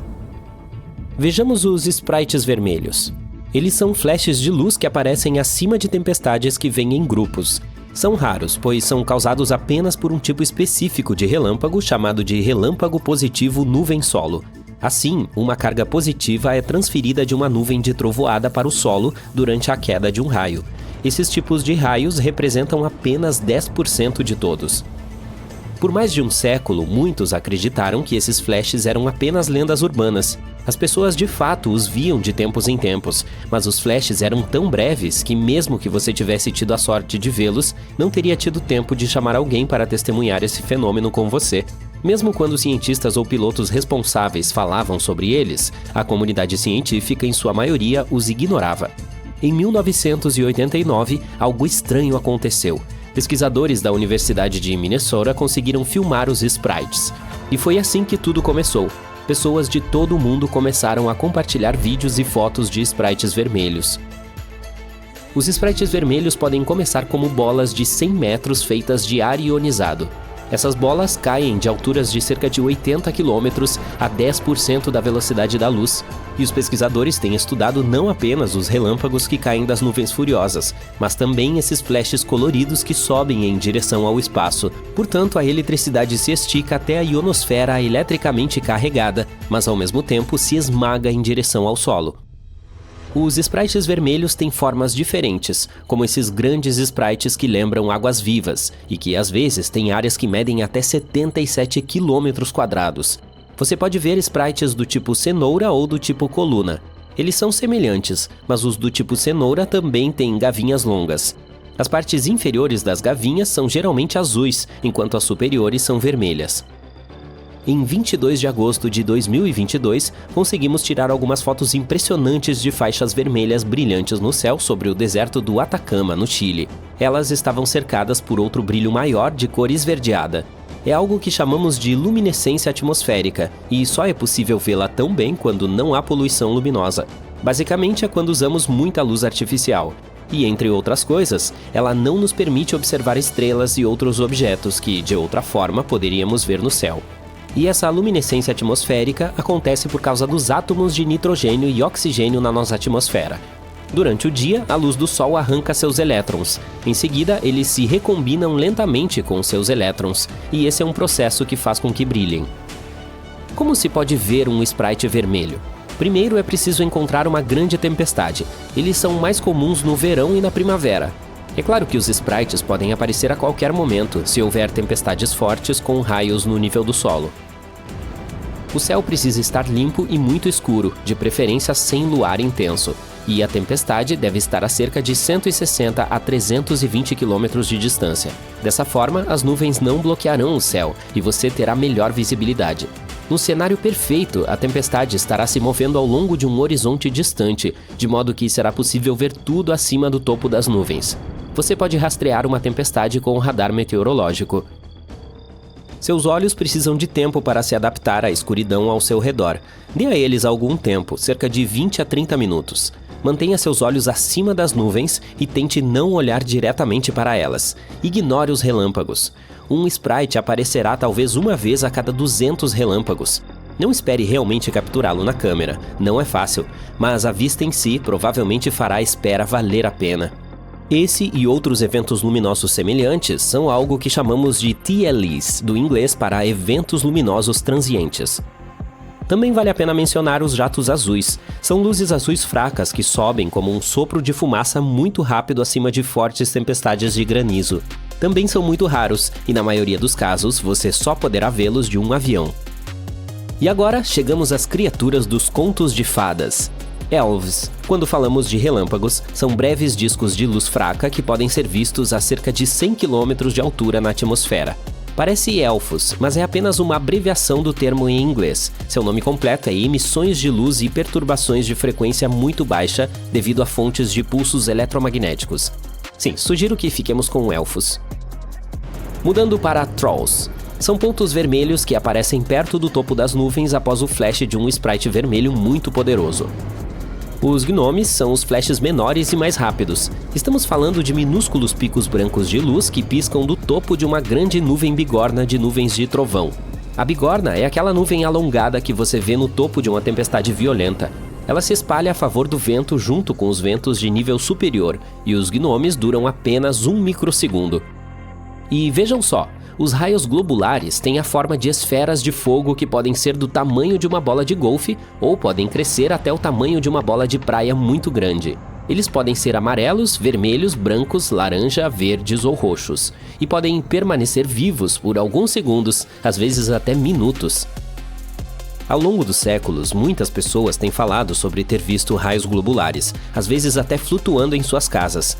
Mas esses eventos são realmente imprevisíveis e acontecem muito raramente. Os cientistas conseguiram recriar um raio globular em laboratório, ou pelo menos algo muito semelhante a ele. Eles perceberam que esse fenômeno provavelmente aparece depois que um raio atinge o solo. Em seguida, os grãos minerais do solo se vaporizam. Aqui está algo espetacular, um raio vulcânico. Este nasce nas plumas de uma erupção vulcânica selvagem. Como o restante das tempestades, os raios vulcânicos se formam quando a eletricidade estática se acumula na atmosfera da Terra, e então ela é liberada na forma de um raio. Os cientistas não entendem todo o mecanismo, mas acham que ele está relacionado à carga. Por exemplo, a carga de gelo é o que causa a formação de tempestades. Ela também desempenha um papel na produção de raios durante erupções vulcânicas. Isso acontece quando o ar aquecido em uma erupção sobe para o céu e encontra o ar frio. A água da erupção se transforma em partículas de gelo, e quando essas partículas se chocam umas com as outras, alguns elétrons são arrancados. As partículas de gelo que agora têm cargas mais positivas se movem mais alto no céu e se juntam. Ou pode ser uma carga de atrito, outra coisa que leva a um raio vulcânico. Da mesma forma que a carga de gelo acontece quando partículas minúsculas de gelo colidem, aqui temos cinzas e pedaços de rocha colidindo e criando íons carregados. Tem também raios escuros. Há mais de 10 anos, pesquisadores descobriram que as tempestades podem gerar rajadas breves, mas muito fortes de raios gama, que é a forma de luz com maior energia. Elas são tão brilhantes que podem cegar os sensores dos satélites, mesmo quando estão a centenas de quilômetros de distância. Elas também podem criar antimatéria. A antimatéria é um tipo de matéria feita de partículas com cargas opostas em comparação com as partículas da matéria normal. Imagine que você tenha 2 caixas cheias de blocos. Alguns blocos são vermelhos e outros são azuis. Digamos que essa caixa represente a matéria normal e a antimatéria seja a anticaixa com blocos de cor oposta. Os blocos azuis na anticaixa são vermelhos e os blocos vermelhos na anticaixa são azuis. Quando esses pares se tocam, eles desaparecem ou se aniquilam e se transformam em energia. Isso é o que acontece quando as partículas de matéria e antimatéria se encontram. E esses flashes podem ser o resultado de um relâmpago escuro, pois ele emite uma luz que não é realmente visível. Os relâmpagos comuns envolvem elétrons lentos. No relâmpago escuro, os elétrons são de alta energia. Eles colidem com as moléculas de ar e, ao fazer isso, produzem raios gama. Você está acostumado a pegar carona em seu longo trajeto para o trabalho? Talvez você queira saber sobre o golpe da carona na estrada. Esse truque engana os motoristas desavisados. Normalmente, o golpe começa com uma pessoa que se faz passar por caroneiro e sinaliza para um carro na beira da estrada. Ela pode alegar estar precisando de uma carona para uma cidade próxima. Em alguns casos, o caroneiro pode pedir ao motorista para parar em um local específico, como um posto de gasolina ou uma loja de conveniência, onde desaparecerá com dinheiro ou outros objetos de valor do motorista. Esse golpe também pode ser aplicado em grupos, onde várias pessoas sinalizam para um carro e pedem carona, e quando o carro estiver em movimento, ameaçam o motorista e roubam dinheiro, objetos de valor ou até mesmo o próprio carro. É importante estar ciente desse golpe e ser sempre cauteloso ao pegar caronas. É melhor evitar dar dinheiro ou outros objetos de valor a qualquer pessoa que alegue precisar de uma carona e nunca parar em um local que não seja seguro ou familiar. Os caroneiros não são a única razão pela qual você pode ter problemas na estrada. Uma fatia de queijo não é algo que você esperaria encontrar em seu carro estacionado, certo? Bem, isso pode indicar algo bastante perigoso. Uma mulher contou a história dessa experiência online, achando que era apenas uma brincadeira feita por algum jovem da vizinhança. Ela decidiu ligar para uma amiga e pedir ajuda para limpar o carro. Mas assim que as 2 senhoras começaram a esfregar o queijo derretido do para-brisa, elas viram algo estranho por perto. Ela se lembrava de ter visto uma van branca chegando. Nela, havia um grupo de homens olhando desconfiados para elas. Ela não estava sozinha, então decidiu que era seguro terminar de limpar o carro, mesmo que não se sentissem confortáveis sendo encaradas. Levaram quase 1 hora para raspar o queijo que havia derretido com o calor. Ela se perguntou, no entanto, se essa não seria uma tática para roubar uma pessoa, visto que a maioria das pessoas estaria tão concentrada em limpar a bagunça do carro que se distrairia de ficar de olho nas coisas que deixou no carro, como bolsas, carteiras ou até mesmo itens de compras recentes. Ou pior, e se fosse uma estratégia de sequestro? Esse queijo pegajoso manteria a pessoa realmente concentrada em consertar o carro, de modo que ela não conseguiria ver pessoas suspeitas vindo em sua direção no momento oportuno. A principal conclusão dessa história, se você vir um pedaço de queijo no seu carro, é melhor deixá-lo como está, desde que não esteja bloqueando sua visão e não afete sua direção. Sua aposta mais segura é limpá-lo em casa. Ou leve-o ao lava-rápido mais próximo, pois eles saberão a melhor maneira de limpar o veículo sem estragar a pintura. Claro, o golpe do pedaço de queijo em um carro pode ser apenas uma coincidência, mas alguns golpes são mais legítimos. E o próximo é um método bastante incomum quando se trata de roubar o carro de outras pessoas. Se você notar uma camiseta ou um capuz no para-brisa, ou até mesmo enrolado entre as palhetas do limpador de para-brisa, não se apresse em tirá-la. Novamente, ela pode ter sido colocada ali de propósito para distraí-lo enquanto o carro é levado. Saia de carro o mais rápido possível, se puder, e vá para um local seguro, bem iluminado e com muitas pessoas. Lá você poderá remover qualquer objeto que esteja no seu carro sem nenhum risco. Algumas pessoas já encontraram até mesmo dinheiro sob as palhetas do limpador de para-brisa. É fácil imaginar que aqueles que o deixaram lá provavelmente tinham a mesma intenção em mente. Existem métodos que podem ajudar a diminuir as chances de ter seu carro roubado. Mantenha os pneus virados para o meio-fio sempre que estacionar o carro. Se as rodas do carro estiverem nessa posição, é menos provável que os ladrões consigam se movimentar com o veículo. Eles verão que seu carro requer mais tempo e energia para ser movido e, portanto, se tornará um alvo menor. Infelizmente, os golpes nas estradas são bastante comuns e um dos mais infames é o golpe do caminhão de reboque. Esse golpe envolve deixar óleo, pregos de metal ou cacos de vidro na estrada e esperar que os motoristas caiam na armadilha.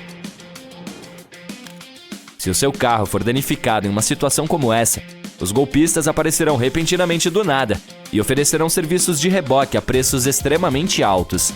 Eles tentarão pressioná-lo a usar os serviços deles porque, na maioria das vezes, colocam essas armadilhas em locais estratégicos. Eles fazem com que as pessoas fiquem presas em locais com pouca visibilidade e sem nenhum posto de gasolina à vista para que você possa avaliar os danos causados ao seu carro.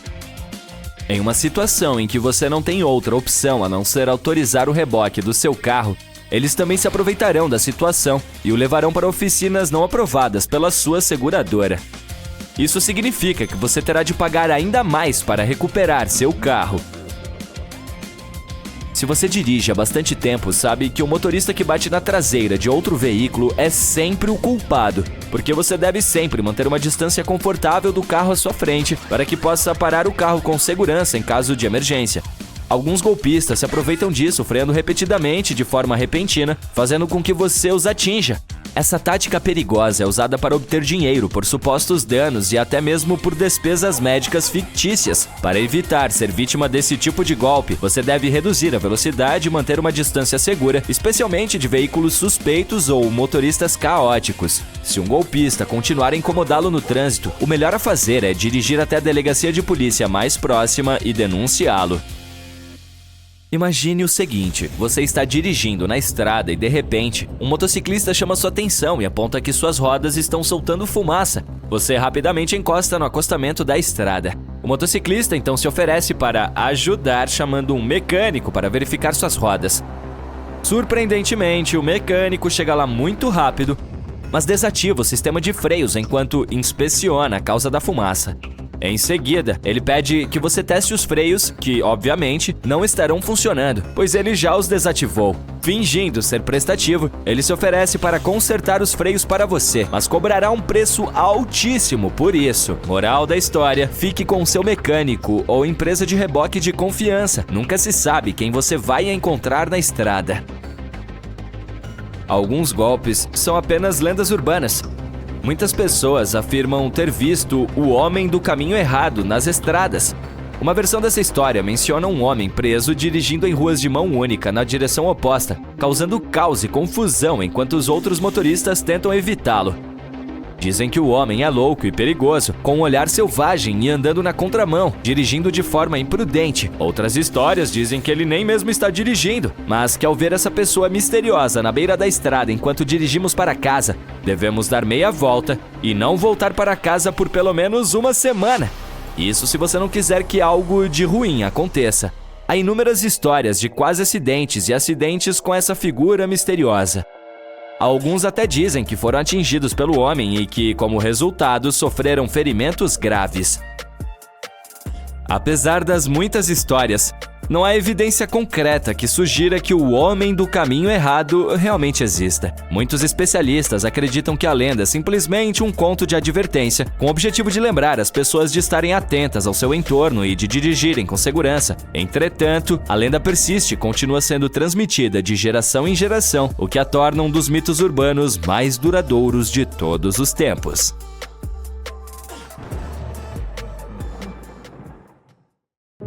Uma fatia de queijo não é algo que você esperaria encontrar em seu carro estacionado. Por mais hilário que pareça, isso pode indicar algo bastante perigoso. Uma mulher detalhou uma história assim online. No início, ela pensou que fosse só uma pegadinha de alguma criança da vizinhança. Ela decidiu ligar para uma amiga e pedir ajuda para limpar o carro. Mas assim que as duas senhoras começaram a remover o queijo derretido, elas notaram algo estranho. 2 vagas de estacionamento abaixo delas. Elas se lembraram de ter visto uma van branca chegando. Nela, havia um bando de homens olhando para elas. Como ela não estava sozinha, a mulher decidiu terminar de limpar o carro, mesmo que as senhoras não se sentissem à vontade sendo observadas. Elas levaram quase 1 hora para raspar o queijo que já havia derretido sob o calor do sol. Ela se perguntava, porém, se isso não era uma tática para roubar alguém. Porque a maioria das pessoas estaria tão concentrada em limpar a bagunça de seu carro que se distrairia demais para ficar de olho em seus pertences. Ou pior, e se fosse uma estratégia de sequestro, já que você não seria capaz de ver pessoas suspeitas vindo até você a tempo? Ela continuou a postagem recomendando: se você alguma vez vir um pedaço de queijo em seu carro, deixe-o lá. Sua aposta mais segura é esfregá-lo em casa, ou leve seu veículo para a lavagem mais próxima. Eles saberão a melhor maneira de remover o queijo sem estragar a pintura. A fatia de queijo pode ter sido facilmente uma coincidência, mas alguns golpes por aí são ainda mais imaginativos. Se você notar uma peça de roupa em seu para-brisa ou embrulhada entre os braços do limpador, não se apresse a retirá-la. Mais uma vez, ela pode ter sido colocada estrategicamente para distraí-lo enquanto seu carro é levado embora. A melhor opção é dirigir o mais rápido possível e chegar a um local seguro. Ele deve estar bem iluminado e povoado. Aí você pode remover com segurança os objetos colocados no seu veículo. Algumas pessoas até já encontraram dinheiro debaixo do limpador de para-brisa. Provavelmente foi colocado lá com a mesma intenção em mente. Aqui está um método para diminuir as chances de seu carro ser levado embora. Mantenha os pneus voltados para a calçada quando estacionado. Isso porque quando as rodas do carro estão posicionadas assim, é menos provável que os ladrões sejam capazes de manobrar o veículo. Dessa forma, seu carro precisará de mais tempo e energia para ser movimentado, e é menos provável que ele se torne o alvo de um roubo. Outra mulher se lembrou de ter encontrado um guardanapo sob a maçaneta da porta de seu carro em algum momento, mas, naquela época, ela não pensou muito nisso. Ela o retirou e continuou com seu dia. Entretanto, algumas horas depois, ela foi parar em um hospital, reclamando de dor na mão e falta de ar. Os médicos descobriram que ela havia sido envenenada com uma substância desconhecida. Infelizmente, as fraudes estão se tornando cada vez mais comuns hoje em dia, com os golpes online no topo da lista. Você pode ser objeto de um esquema de phishing, por exemplo, quando recebe um e-mail de alguém que parece familiar. Pode ser seu contador, alguém do trabalho ou um varejista de quem você compra frequentemente. Mas se olhar atentamente o endereço de e-mail, você notará facilmente que tem algo errado. Pode ser apenas uma letra editada ou um nome soletrado de forma diferente. Esses tipos de e-mails podem pedir várias coisas de você. Qualquer coisa, desde informações particulares, como endereços e senhas, até pedidos de pagamento. Outros oferecem cupons ou cartões presente. Se você clicar em um determinado website, ele pode realmente invadir seu computador. Este é provavelmente o golpe online mais comum hoje em dia. As autoridades afirmam que mais de 114.700 pessoas foram vítimas dele em 2019. Suas perdas foram estimadas em cerca de 57,8 milhões de dólares. Depois, há sites de compras falsas. Para ter certeza de que você está sempre no site certo, verifique a URL cuidadosamente. Se o site lê Amazon com 0, você obviamente não está no lugar certo e provavelmente está prestes a ser enganado. Você pode comprar algo desses sites, mas as chances são de que não receba nada ou, na melhor das hipóteses, um item falso. Você já ouviu falar de formjacking? Acontece quando um varejista é hackeado. E quando você termina de adicionar coisas ao seu carrinho durante uma sessão de compras, você acaba sendo redirecionado para uma página de pagamento fraudulenta. O golpista então tem acesso às suas informações de pagamento, como seu nome, endereço e detalhes do cartão de crédito. Para estar sempre do lado seguro, verifique novamente a URL da página de pagamento antes de inserir qualquer informação sensível. Golpes de suporte técnico são ainda mais criativos. Com um destes, você pode até receber um telefonema dizendo que seu computador está infectado com um vírus perigoso capaz de danificar seu dispositivo ou destruir todas as informações nele armazenadas. O golpista pode então pedir que você baixe um aplicativo que lhe dará acesso ao seu computador, mesmo que ele esteja localizado no outro lado do mundo. Em seguida, ele baixará um vírus de verdade no computador para confirmar sua mentira. Isso faz com que as pessoas pensem que há realmente algo de errado com o computador. O próximo e último passo: pedir uma taxa para consertá-lo. Se você suspeitar que seu dispositivo possa estar comprometido, procure sempre um suporte técnico ou revendedor de confiança. Esse tipo de negócio nunca irá contatá-lo do nada. O próximo golpe tende a apelar para as emoções das pessoas, visando principalmente a geração mais velha. O mais provável é que o alvo de idade receba um telefonema de uma pessoa aflita, alegando ser um neto ou um parente próximo. O golpista irá então pedir dinheiro para várias coisas, como sair da prisão, poder sair de um país estrangeiro ou cobrir uma conta hospitalar. Esse tipo de golpe está realmente em ascensão. Em 2017, as perdas decorrentes de tais golpes somaram até 26 milhões de dólares. Mas em 2018, elas quase dobraram, chegando a 41 milhões de dólares. Se você se encontrar em uma situação semelhante, tente não agir imediatamente. Peça à pessoa alguma informação que possa ajudá-lo a verificar sua identidade. Além disso, pode ser uma boa ideia checar novamente com outro membro da família antes de enviar dinheiro a um estranho. O golpe de voz do Google é tão fácil quanto eficiente. Para os golpistas, é claro. Aqui está o que você deve ter em mente. Você pode ter publicado seu número de telefone em algum site por inúmeras razões. Talvez esteja procurando vender algo ou se oferecendo para realizar um serviço. Os golpistas pegarão essa informação e ligarão rapidamente para você, pedindo para verificar se você mesmo não é um golpista. Isso é que eu chamo de psicologia reversa.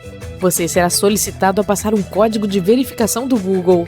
Na realidade, uma conta do Google Voice estará sendo configurada em seu nome. Os golpistas podem continuar com seus golpes e fingir ser você enquanto o fazem, usando a conta recém-criada. Regra número 1. Nunca compartilhe códigos de verificação com ninguém. Currículos online também não são seguros, pois podem oferecer informações pessoais aos golpistas. Eles tentarão entrar em contato com você, fingindo ser recrutadores. Alguns podem até mesmo reservar um tempo para conduzir uma entrevista de emprego. A maioria deles finge oferecer posições com salário alto, o que você obviamente estará inclinado a aceitar. Mas aqui está o senão. Antes que eles possam te oferecer os documentos para emprego, será solicitado dinheiro para alguma taxa de participação ou até mesmo para sua futura instalação de home office. Para garantir que você esteja sempre do lado seguro, crie um endereço de e-mail diferente que você só usará para a caça ao emprego. Dessa forma, pode manter seu e-mail pessoal não listado e seguro de qualquer golpe online indesejado. Sempre peça aos recrutadores que confirmem também via e-mail as informações que você ouviu ao telefone. Se for uma empresa com a qual você está familiarizado, você também pode contatar o departamento de RH para confirmar se o que lhe está sendo pedido está de acordo com a política deles. Olá, ilustre convidado! Seja bem-vindo ao Aquário Incrível! Aqui você poderá ver as criaturas marinhas e oceânicas mais perigosas. Mas não deixe o que eu disse confundi-lo. É bem possível que você se depare com um desses animais subaquáticos durante uma caminhada na praia. Então, dê uma olhada neles com cuidado agora. E assim, evite um desastre. Isso é um peixe ou uma pedra? O que você está vendo é comumente conhecido como peixe-pedra, mas um de seus nomes mais sofisticados é Synantheia verrucosa. Se você gosta de mergulhar e observar o mundo subaquático, talvez já tenha se deparado com um sem perceber. A aparência dele torna quase impossível distingui-lo de uma pedra real, devido à sua coloração cinza e aparência manchada, especialmente se você estiver usando óculos de mergulho embaçados. Então, é melhor prestar atenção, porque caso contrário, as consequências podem ser infelizes, já que este é o peixe mais venenoso conhecido. Embora alguns tipos de peixes-pedra sejam conhecidos por viver em rios, a maioria é encontrada em recifes de corais próximos aos oceanos Pacífico e Índico tropicais. Eles projetam seus espinhos dorsais em forma de agulha quando são perturbados ou ameaçados e injetam o veneno que contém. A razão mais comum pela qual ocorrem picadas é quando nadadores pisam neles sem perceber. No entanto, não é preciso estar submerso para ser picado. Como eles podem sobreviver fora da água por até 24 horas, também é necessário prestar atenção onde se pisa na praia. Aqueles que foram picados por peixes-pedra descrevem a experiência como extremamente angustiante. O veneno pode resultar em infecção e, em alguns casos, choque e paralisia. Isso pode ser um pouco assustador, mas, apesar de sua má reputação, o peixe-pedra é comestível se for preparado adequadamente. Quando ele é aquecido, o veneno se decompõe. E se as barbatanas dorsais, que são a principal fonte de veneno, forem removidas, o peixe-pedra cru também é servido como sashimi. Esta criatura pode parecer saída de um filme de ficção científica, mas ela é muito real. Diga olá ao polvo de anel azul. Não se deixe enganar por seu pequeno tamanho, que pode variar de 12 a 20 centímetros, incluindo os braços, pois ele é cheio de venenos para causar grandes danos a até 26 pessoas em minutos. Assim como os peixes-pedra, os polvos de anéis azuis são encontrados nos oceanos Pacífico e Índico, do Japão até a Austrália. Eles normalmente vivem em recifes de corais e áreas rochosas do fundo do mar. Alguns também podem ser encontrados em poças de maré, ervas marinhas e leitos de algas. Os polvos de anéis azuis não são agressivos por natureza. Quando não estão em busca de comida, como caranguejos e camarões, ou em busca de um par, muitas vezes se escondem em detritos marinhos, conchas ou fendas. Somente se forem provocados, encurralados ou tocados é que se tornam perigosos para os humanos. Quando ameaçados, adquirem a cor amarelo brilhante e os anéis azuis cintilantes aparecem por todo o corpo, como uma exibição de alerta para os predadores em potencial. Suas mordidas geralmente passam despercebidas, então pode ser tarde demais quando se nota uma. O veneno pode causar tonturas e perda de sentidos e de habilidades motoras, até finalmente paralisia. Portanto, é melhor cuidar onde pôr as mãos e recuar rapidamente se vir um. Não é um buquê de flores, então não tente pegar e cheirar uma dessas coisas rosa parecidas com tubos. O que está diante de seus olhos é um animal marinho chamado ouriço-flor, que pode parecer lindo, mas não se deixe enganar pela aparência.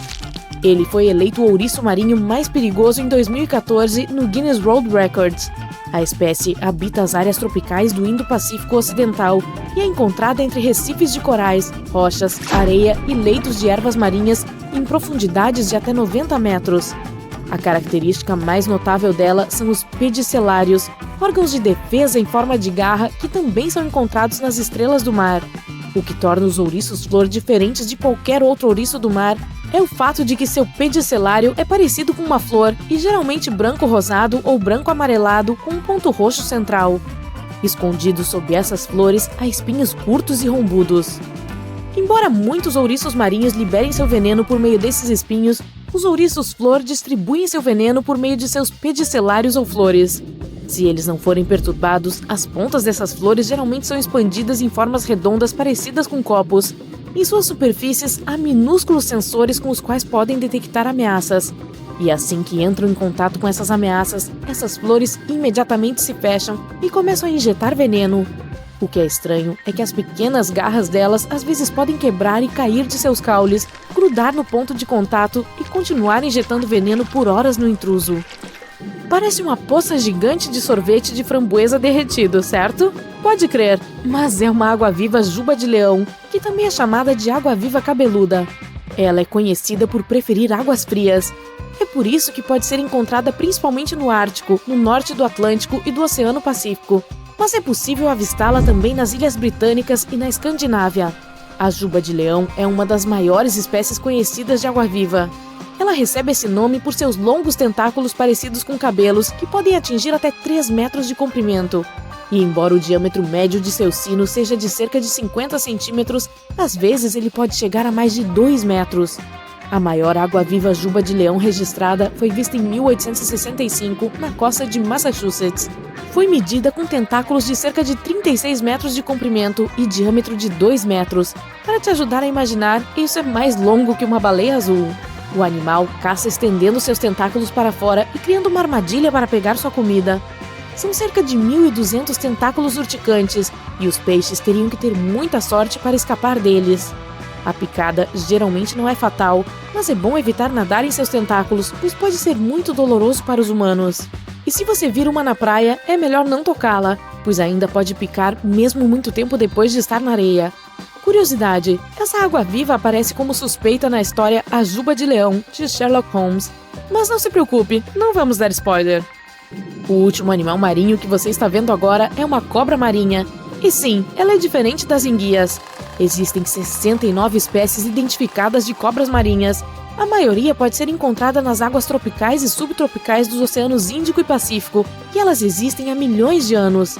Para facilitar as coisas, os cientistas separaram todas as diferentes espécies em 2 categorias, verdadeiras cobras e laticaudas. Enquanto as verdadeiras passam quase todo o tempo no mar, as laticaudas também podem ficar um período em terra. Se você vir uma cobra na praia, pode dizer se é uma terrestre ou marinha olhando para sua cauda. Se for parecida com um remo, então é uma marinha. Mas certifique-se de manter distância em ambos os casos. Todas as cobras marinhas precisam emergir regularmente para respirar, pois não possuem guelras. É por isso que você pode encontrar uma enquanto nada. Se isso acontecer, é melhor nadar o mais rápido que puder, pois a maioria das cobras marinhas tem mais veneno do que a média de uma serpente ou cascavel. No entanto, como elas só atacam se provocadas, as mordidas são bastante raras. Mais um fato legal sobre as cobras marinhas: elas são os únicos répteis a dar à luz nos oceanos. A maioria das espécies mantém os ovos dentro de si e dá à luz animais quase totalmente formados enquanto nada. Isso só não acontece com a laticauda colubrina, que vem para a terra para colocar os ovos.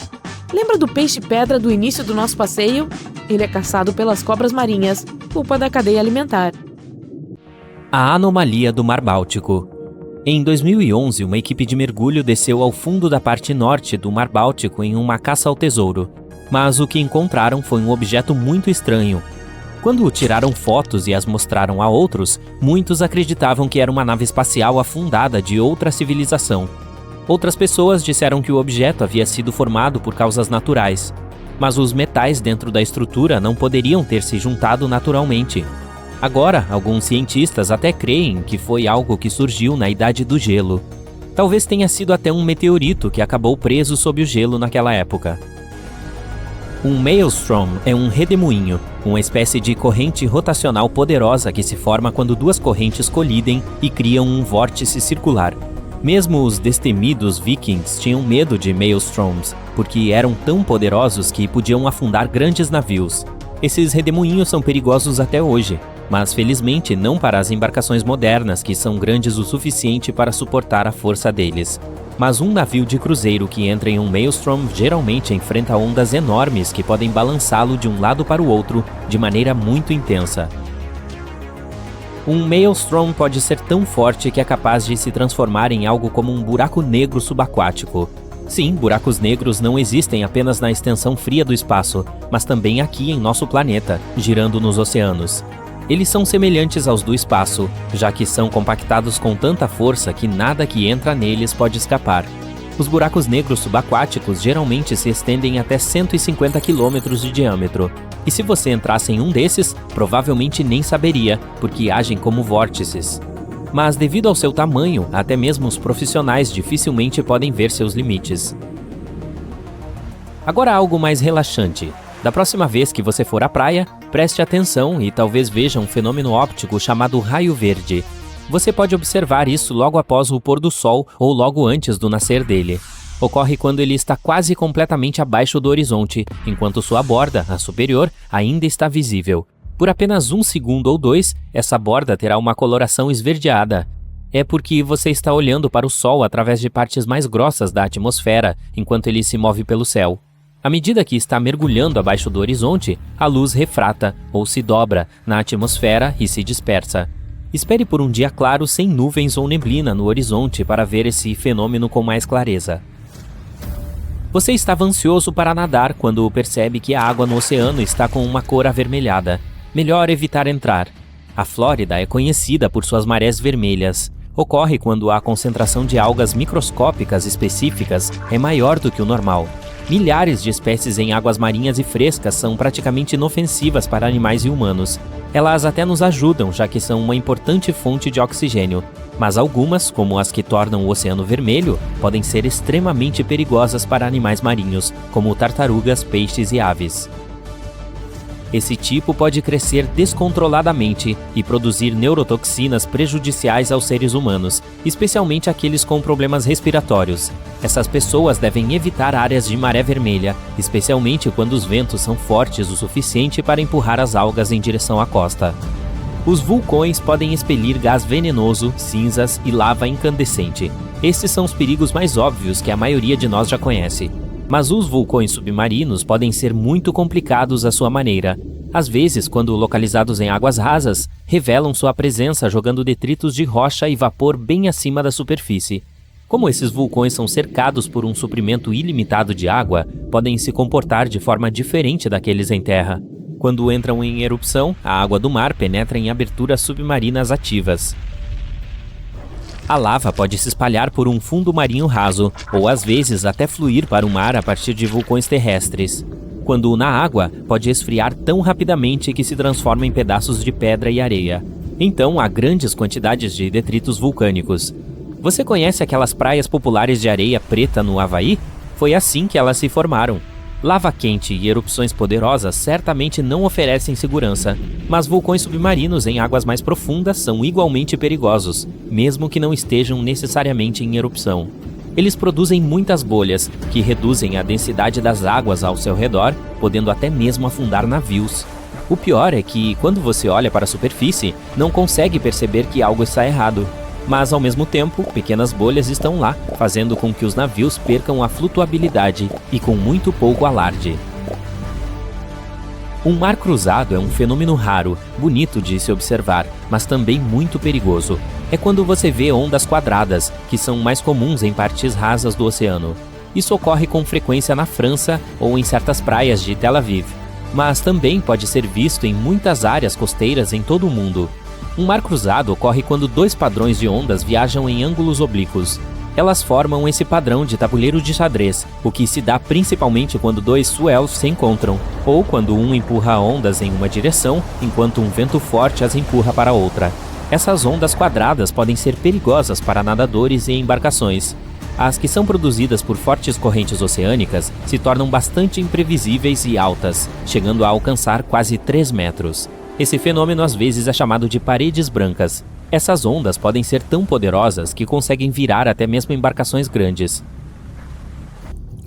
Se você encher um copo transparente com um pouco de água do oceano e olhar mais de perto, verá que ele está cheio de partículas muito pequenas.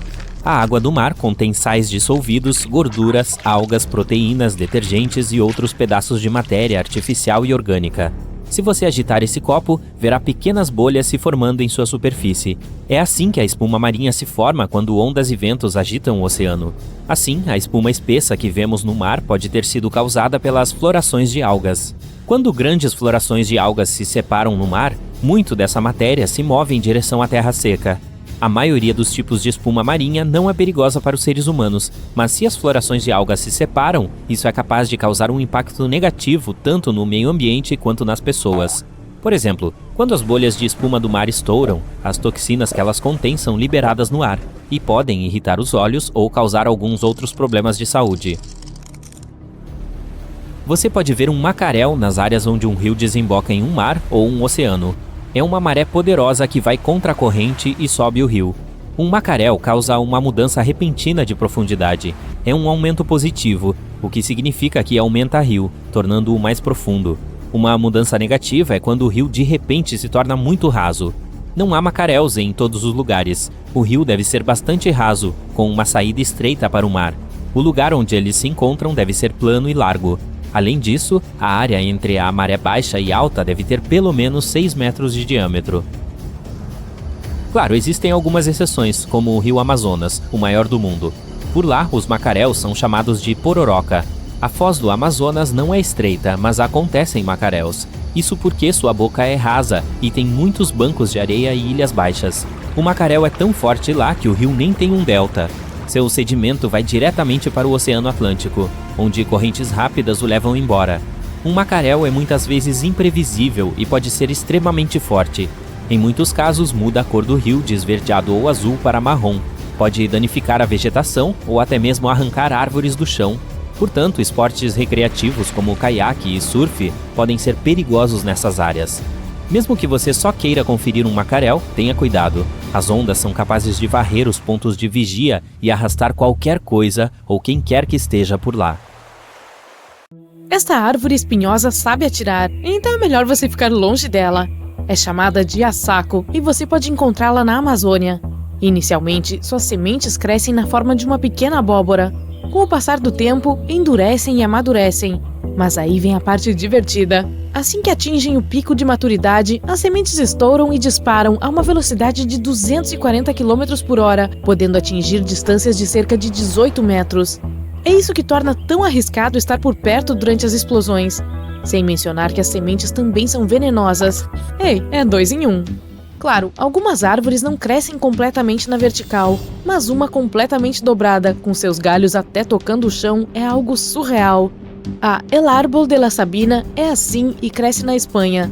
Sua forma depende do vento, à medida que se dobra em sua direção. Como resultado, não só muitas vezes tem uma forma estranha, mas também pode mudar de posição completamente durante diferentes épocas do ano. Essa árvore flexível pode atingir mais de 8 metros de altura e tende a crescer nos locais mais improváveis, como em rochas. Que tal uma árvore tão antiga quanto os dinossauros? Descoberta em 1994, a espécie de pinheiro de Wollemi pode ser vista nas Montanhas Azuis de Sydney, na Austrália, e remonta a mais de 200 milhões de anos atrás, então é fácil acreditar que os dinossauros possam ter passado por ela.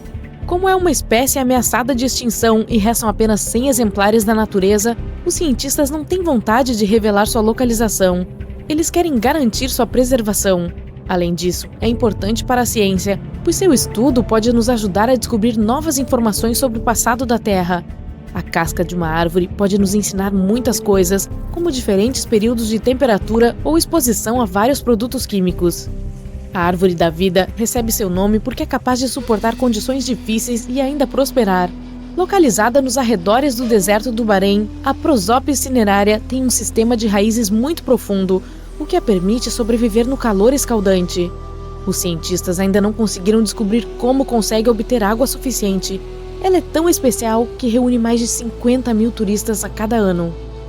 La Índia Dormida, no Panamá, é uma área montanhosa com o formato de corpo de uma menina adormecida. Faz parte de uma região maior e misteriosa chamada El Valle de Antón, perto de um dos maiores vulcões adormecidos e habitados do mundo. E tem algumas árvores bem estranhas também, elas são quadradas. Mesmo os anéis delas, o que significa que o interior de seus troncos tem a mesma forma, com bordas afiadas, às vezes até mesmo com um ângulo perfeito de 90 graus. Os pesquisadores tentaram descobrir por que elas crescem nessa forma especial. Eles até tentaram tirar mudas de algumas e plantá-las em outro lugar para ver se mantém a forma. Não foi o caso, então está claro que a forma estranha tem algo a ver com o local. Algumas pessoas acreditam que um fazendeiro local pode ter originalmente plantado as árvores em caixas, forçando-as a crescer assim para reduzir o desperdício de madeira, já que as redondas muitas vezes acabam sendo cortadas em pedaços com ângulos retos. Uma das maiores e mais antigas árvores do mundo é encontrada no Parque Nacional da Sequoia, nos Estados Unidos. Chama-se General Sherman e tem 84 metros de altura. É quase tão grande quanto a Estátua da Liberdade. Sua circunferência é igualmente impressionante, pois perto do solo é de cerca de 31 metros. Quanto à sua idade, só podemos estimar que seja entre 2.300 e 2.700 anos. Tá aí alguém longevo.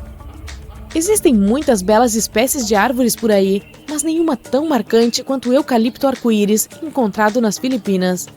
Quase parece pintado à mão por causa de suas camadas multicoloridas de casca.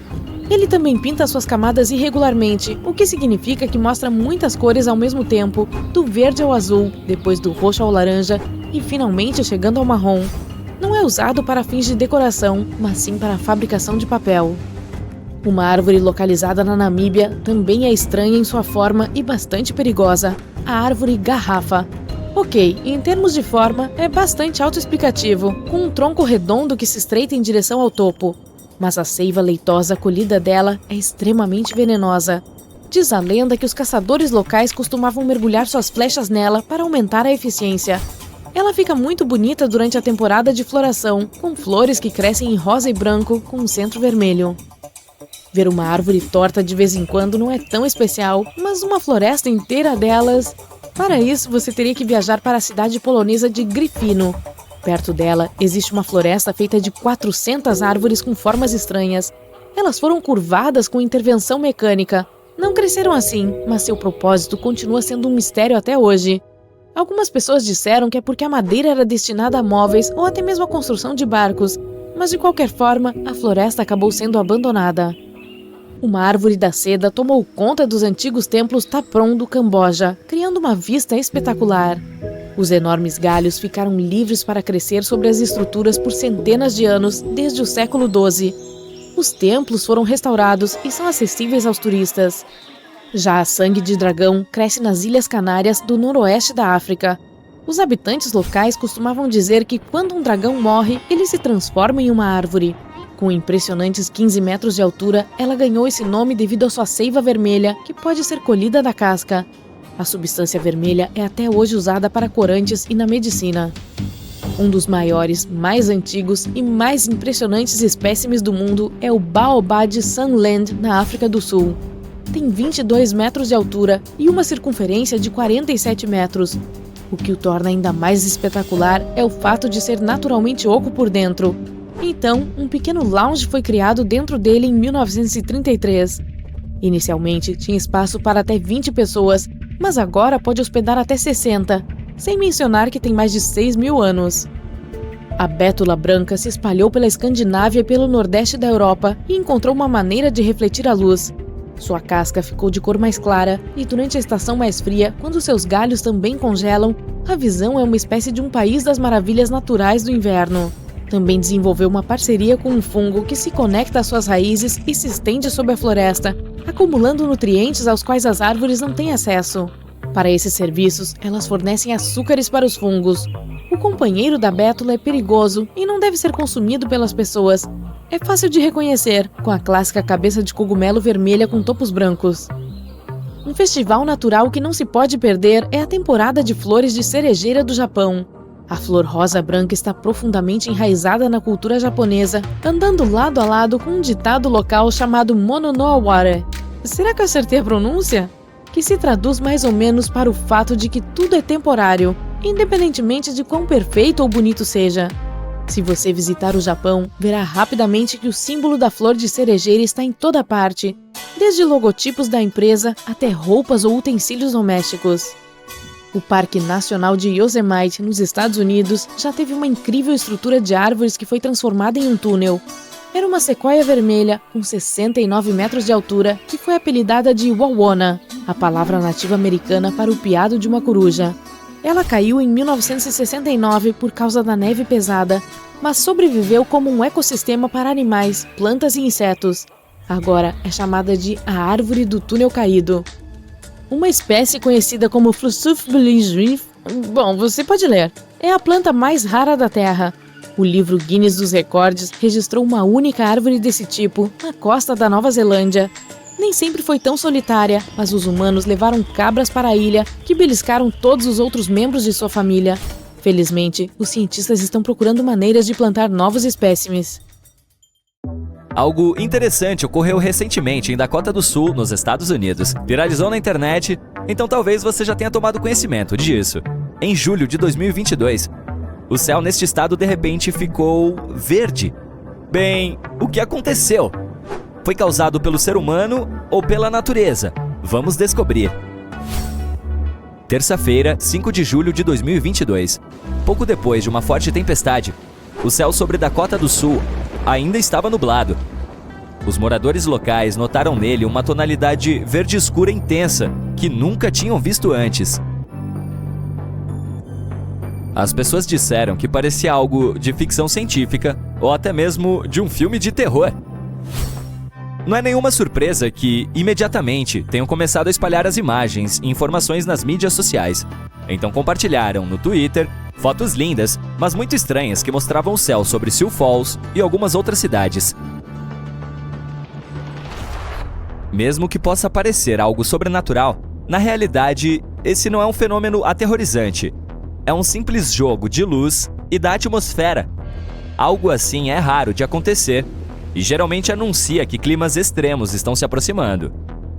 Isso também é verdade para esse evento em Dakota do Sul. Pouco antes de as pessoas começarem a compartilhar fotos, uma tempestade varreu a cidade de Sioux Falls, o que foi confirmado pelo Serviço Meteorológico dos Estados Unidos. Foi um furacão terrível, o vento chegou a 160 km por hora. De acordo com a escala de Beaufort sobre velocidades do vento, esta é a tempestade mais rápida e destrutiva.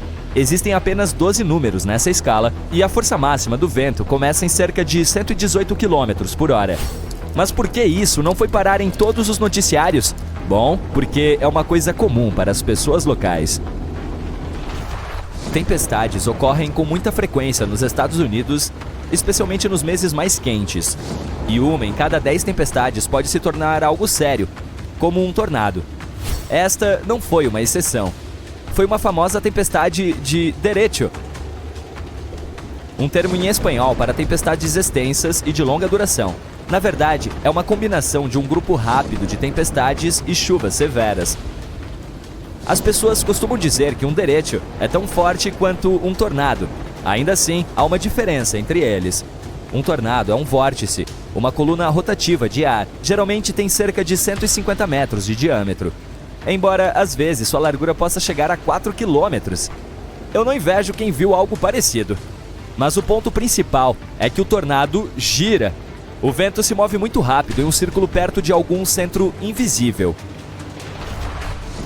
Um derecho é uma forte tempestade, ou um sistema de várias delas, com ventos em linha reta. Em outras palavras, não gira. Em vez disso, escolhe um ponto em algum lugar e simplesmente corre para ele. Como um corredor de maratona muito motivado. Se compararmos um derecho a um tornado comum, este último tem 6 níveis de força, de 65 km por hora a 110 km por hora. Então, um derecho é como um pequeno tornado médio de nível 1 ou 2. Normalmente, sua velocidade está dentro da faixa de cerca de 115 a 180 km por hora. E em ambos os casos, podem ser acompanhados por tempestades severas, raios e chuva. Mas ainda assim, são coisas diferentes. Uma tempestade se torna um derecho se a trilha de dano deixada por ela exceder 385 km por hora e se a velocidade do vento for de pelo menos 93 km por hora. Derechos são muito difíceis de prever. Podem se formar mesmo em um dia claro, quando os meteorologistas nem sequer esperam uma tempestade. E então, os ventos surgem de repente, de forma tão inesperada que podem até parecer explosivos. Mas o Serviço Americano de Meteorologia tenta avisar as pessoas pelo menos meia hora ou uma hora antes que isso aconteça, para que os moradores tenham tempo, pelo menos, de se refugiar. E não foi diferente desta vez. A tempestade varreu quase toda a Dakota do Sul, assim como os estados de Minnesota e Iowa. As consequências foram bastante graves. Mais de 30 mil pessoas ficaram sem eletricidade. Felizmente, ficaram bem. Isso porque os moradores locais estão bastante acostumados com derechos. No entanto, o céu verde foi algo diferente. Tornou-se uma visão muito incomum para eles. Todo mundo estava se perguntando por que isso aconteceu. Foi um mau presságio ou um fenômeno climático normal? Bom, honestamente, nem os cientistas têm uma explicação exata. Mas, embora sejam apenas suposições, elas parecem bastante convincentes. Um céu verde é um fenômeno muito raro. A maioria dos especialistas acredita que isso acontece quando uma poderosa tempestade se aproxima do local antes do pôr ou do nascer do sol. Então o céu fica verde.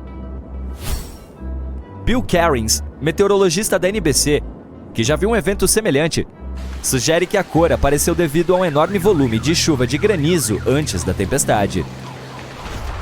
Primeiro, vamos falar sobre por que o céu parece azul, ou qualquer outro tom, dependendo da sua vontade. Em suma, o Sol carrega simultaneamente todos os raios do espectro de cores.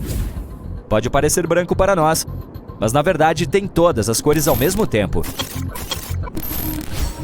No entanto, todas essas ondas de cor têm comprimentos diferentes. Por exemplo, os raios azuis são mais curtos do que os outros. Eles rebatem nas moléculas de ar melhor do que as ondas vermelhas. Então nos alcançam mais rápido. Por isso, em um dia de céu limpo normal, ele parece azul. Ao mesmo tempo, as ondas de cor vermelha e laranja são muito longas e se movem mais lentamente, então são geralmente deixadas para trás. Mas quando o sol está se pondo no horizonte ou nascendo, as direções dos raios mudam e essas ondas nos alcançam melhor. Tudo isso significa que, mesmo que o nascer e o pôr do sol nos pareçam vermelho e laranja, na verdade, ainda existem ondas azuis e verdes entre elas. Então, devem rebater em algo para nos alcançar mais rápido e se tornar mais fortes do que os raios vermelhos. Você já entendeu meu ponto? É aqui que a água entra no jogo. As nuvens são compostas de gotículas dela. Quando se tornam grandes o suficiente, mas ainda não caem, por exemplo, devido a ventos fortes, afetam o comportamento da luz no céu. Tempestades grandes e fortes consistem principalmente em granizo e água, que reflete os raios azuis e verdes. Essa é exatamente a razão pela qual a água em rios e lagos parece verde azulada para nós, embora, na realidade, seja transparente. E sim, as algas também importam. Então, há alguns fatores-chave pelos quais o céu pode ficar verde. Primeiro, o sol deve estar no nível do horizonte. Além disso, enquanto as nuvens de tempestade estão se aproximando, não devem cobrir o céu completamente. Ainda é necessário um pouco de espaço para os raios de sol, enquanto os azuis, que mal são perceptíveis, rebatem nas nuvens de tempestade. Eles são repelidos por gotículas de água e granizo. Misturando-se com o pôr do sol vermelho, se transformam em uma luz verde brilhante. E essa luz verde se espalha por todo o céu. É por isso que, na maioria desses casos, quando ele fica verde, as pessoas só podem perceber ao anoitecer. Sim, isso também pode acontecer no meio do dia. Mas como as condições já são bastante específicas, Ver algo assim durante esse período é ainda mais raro. Ainda assim, se você vir um céu verde, não precisa entrar em pânico. Não significa necessariamente que uma terrível tempestade esteja se aproximando. As chances são altas, mas ainda assim não é uma regra. Pode ser apenas uma chuva forte ou uma de granizo. Em outras palavras, se você vir um céu verde, é melhor se proteger e esconder seu carro. No entanto, se tiver a sorte de observar um céu deslumbrante do conforto de sua própria casa, é muito emocionante.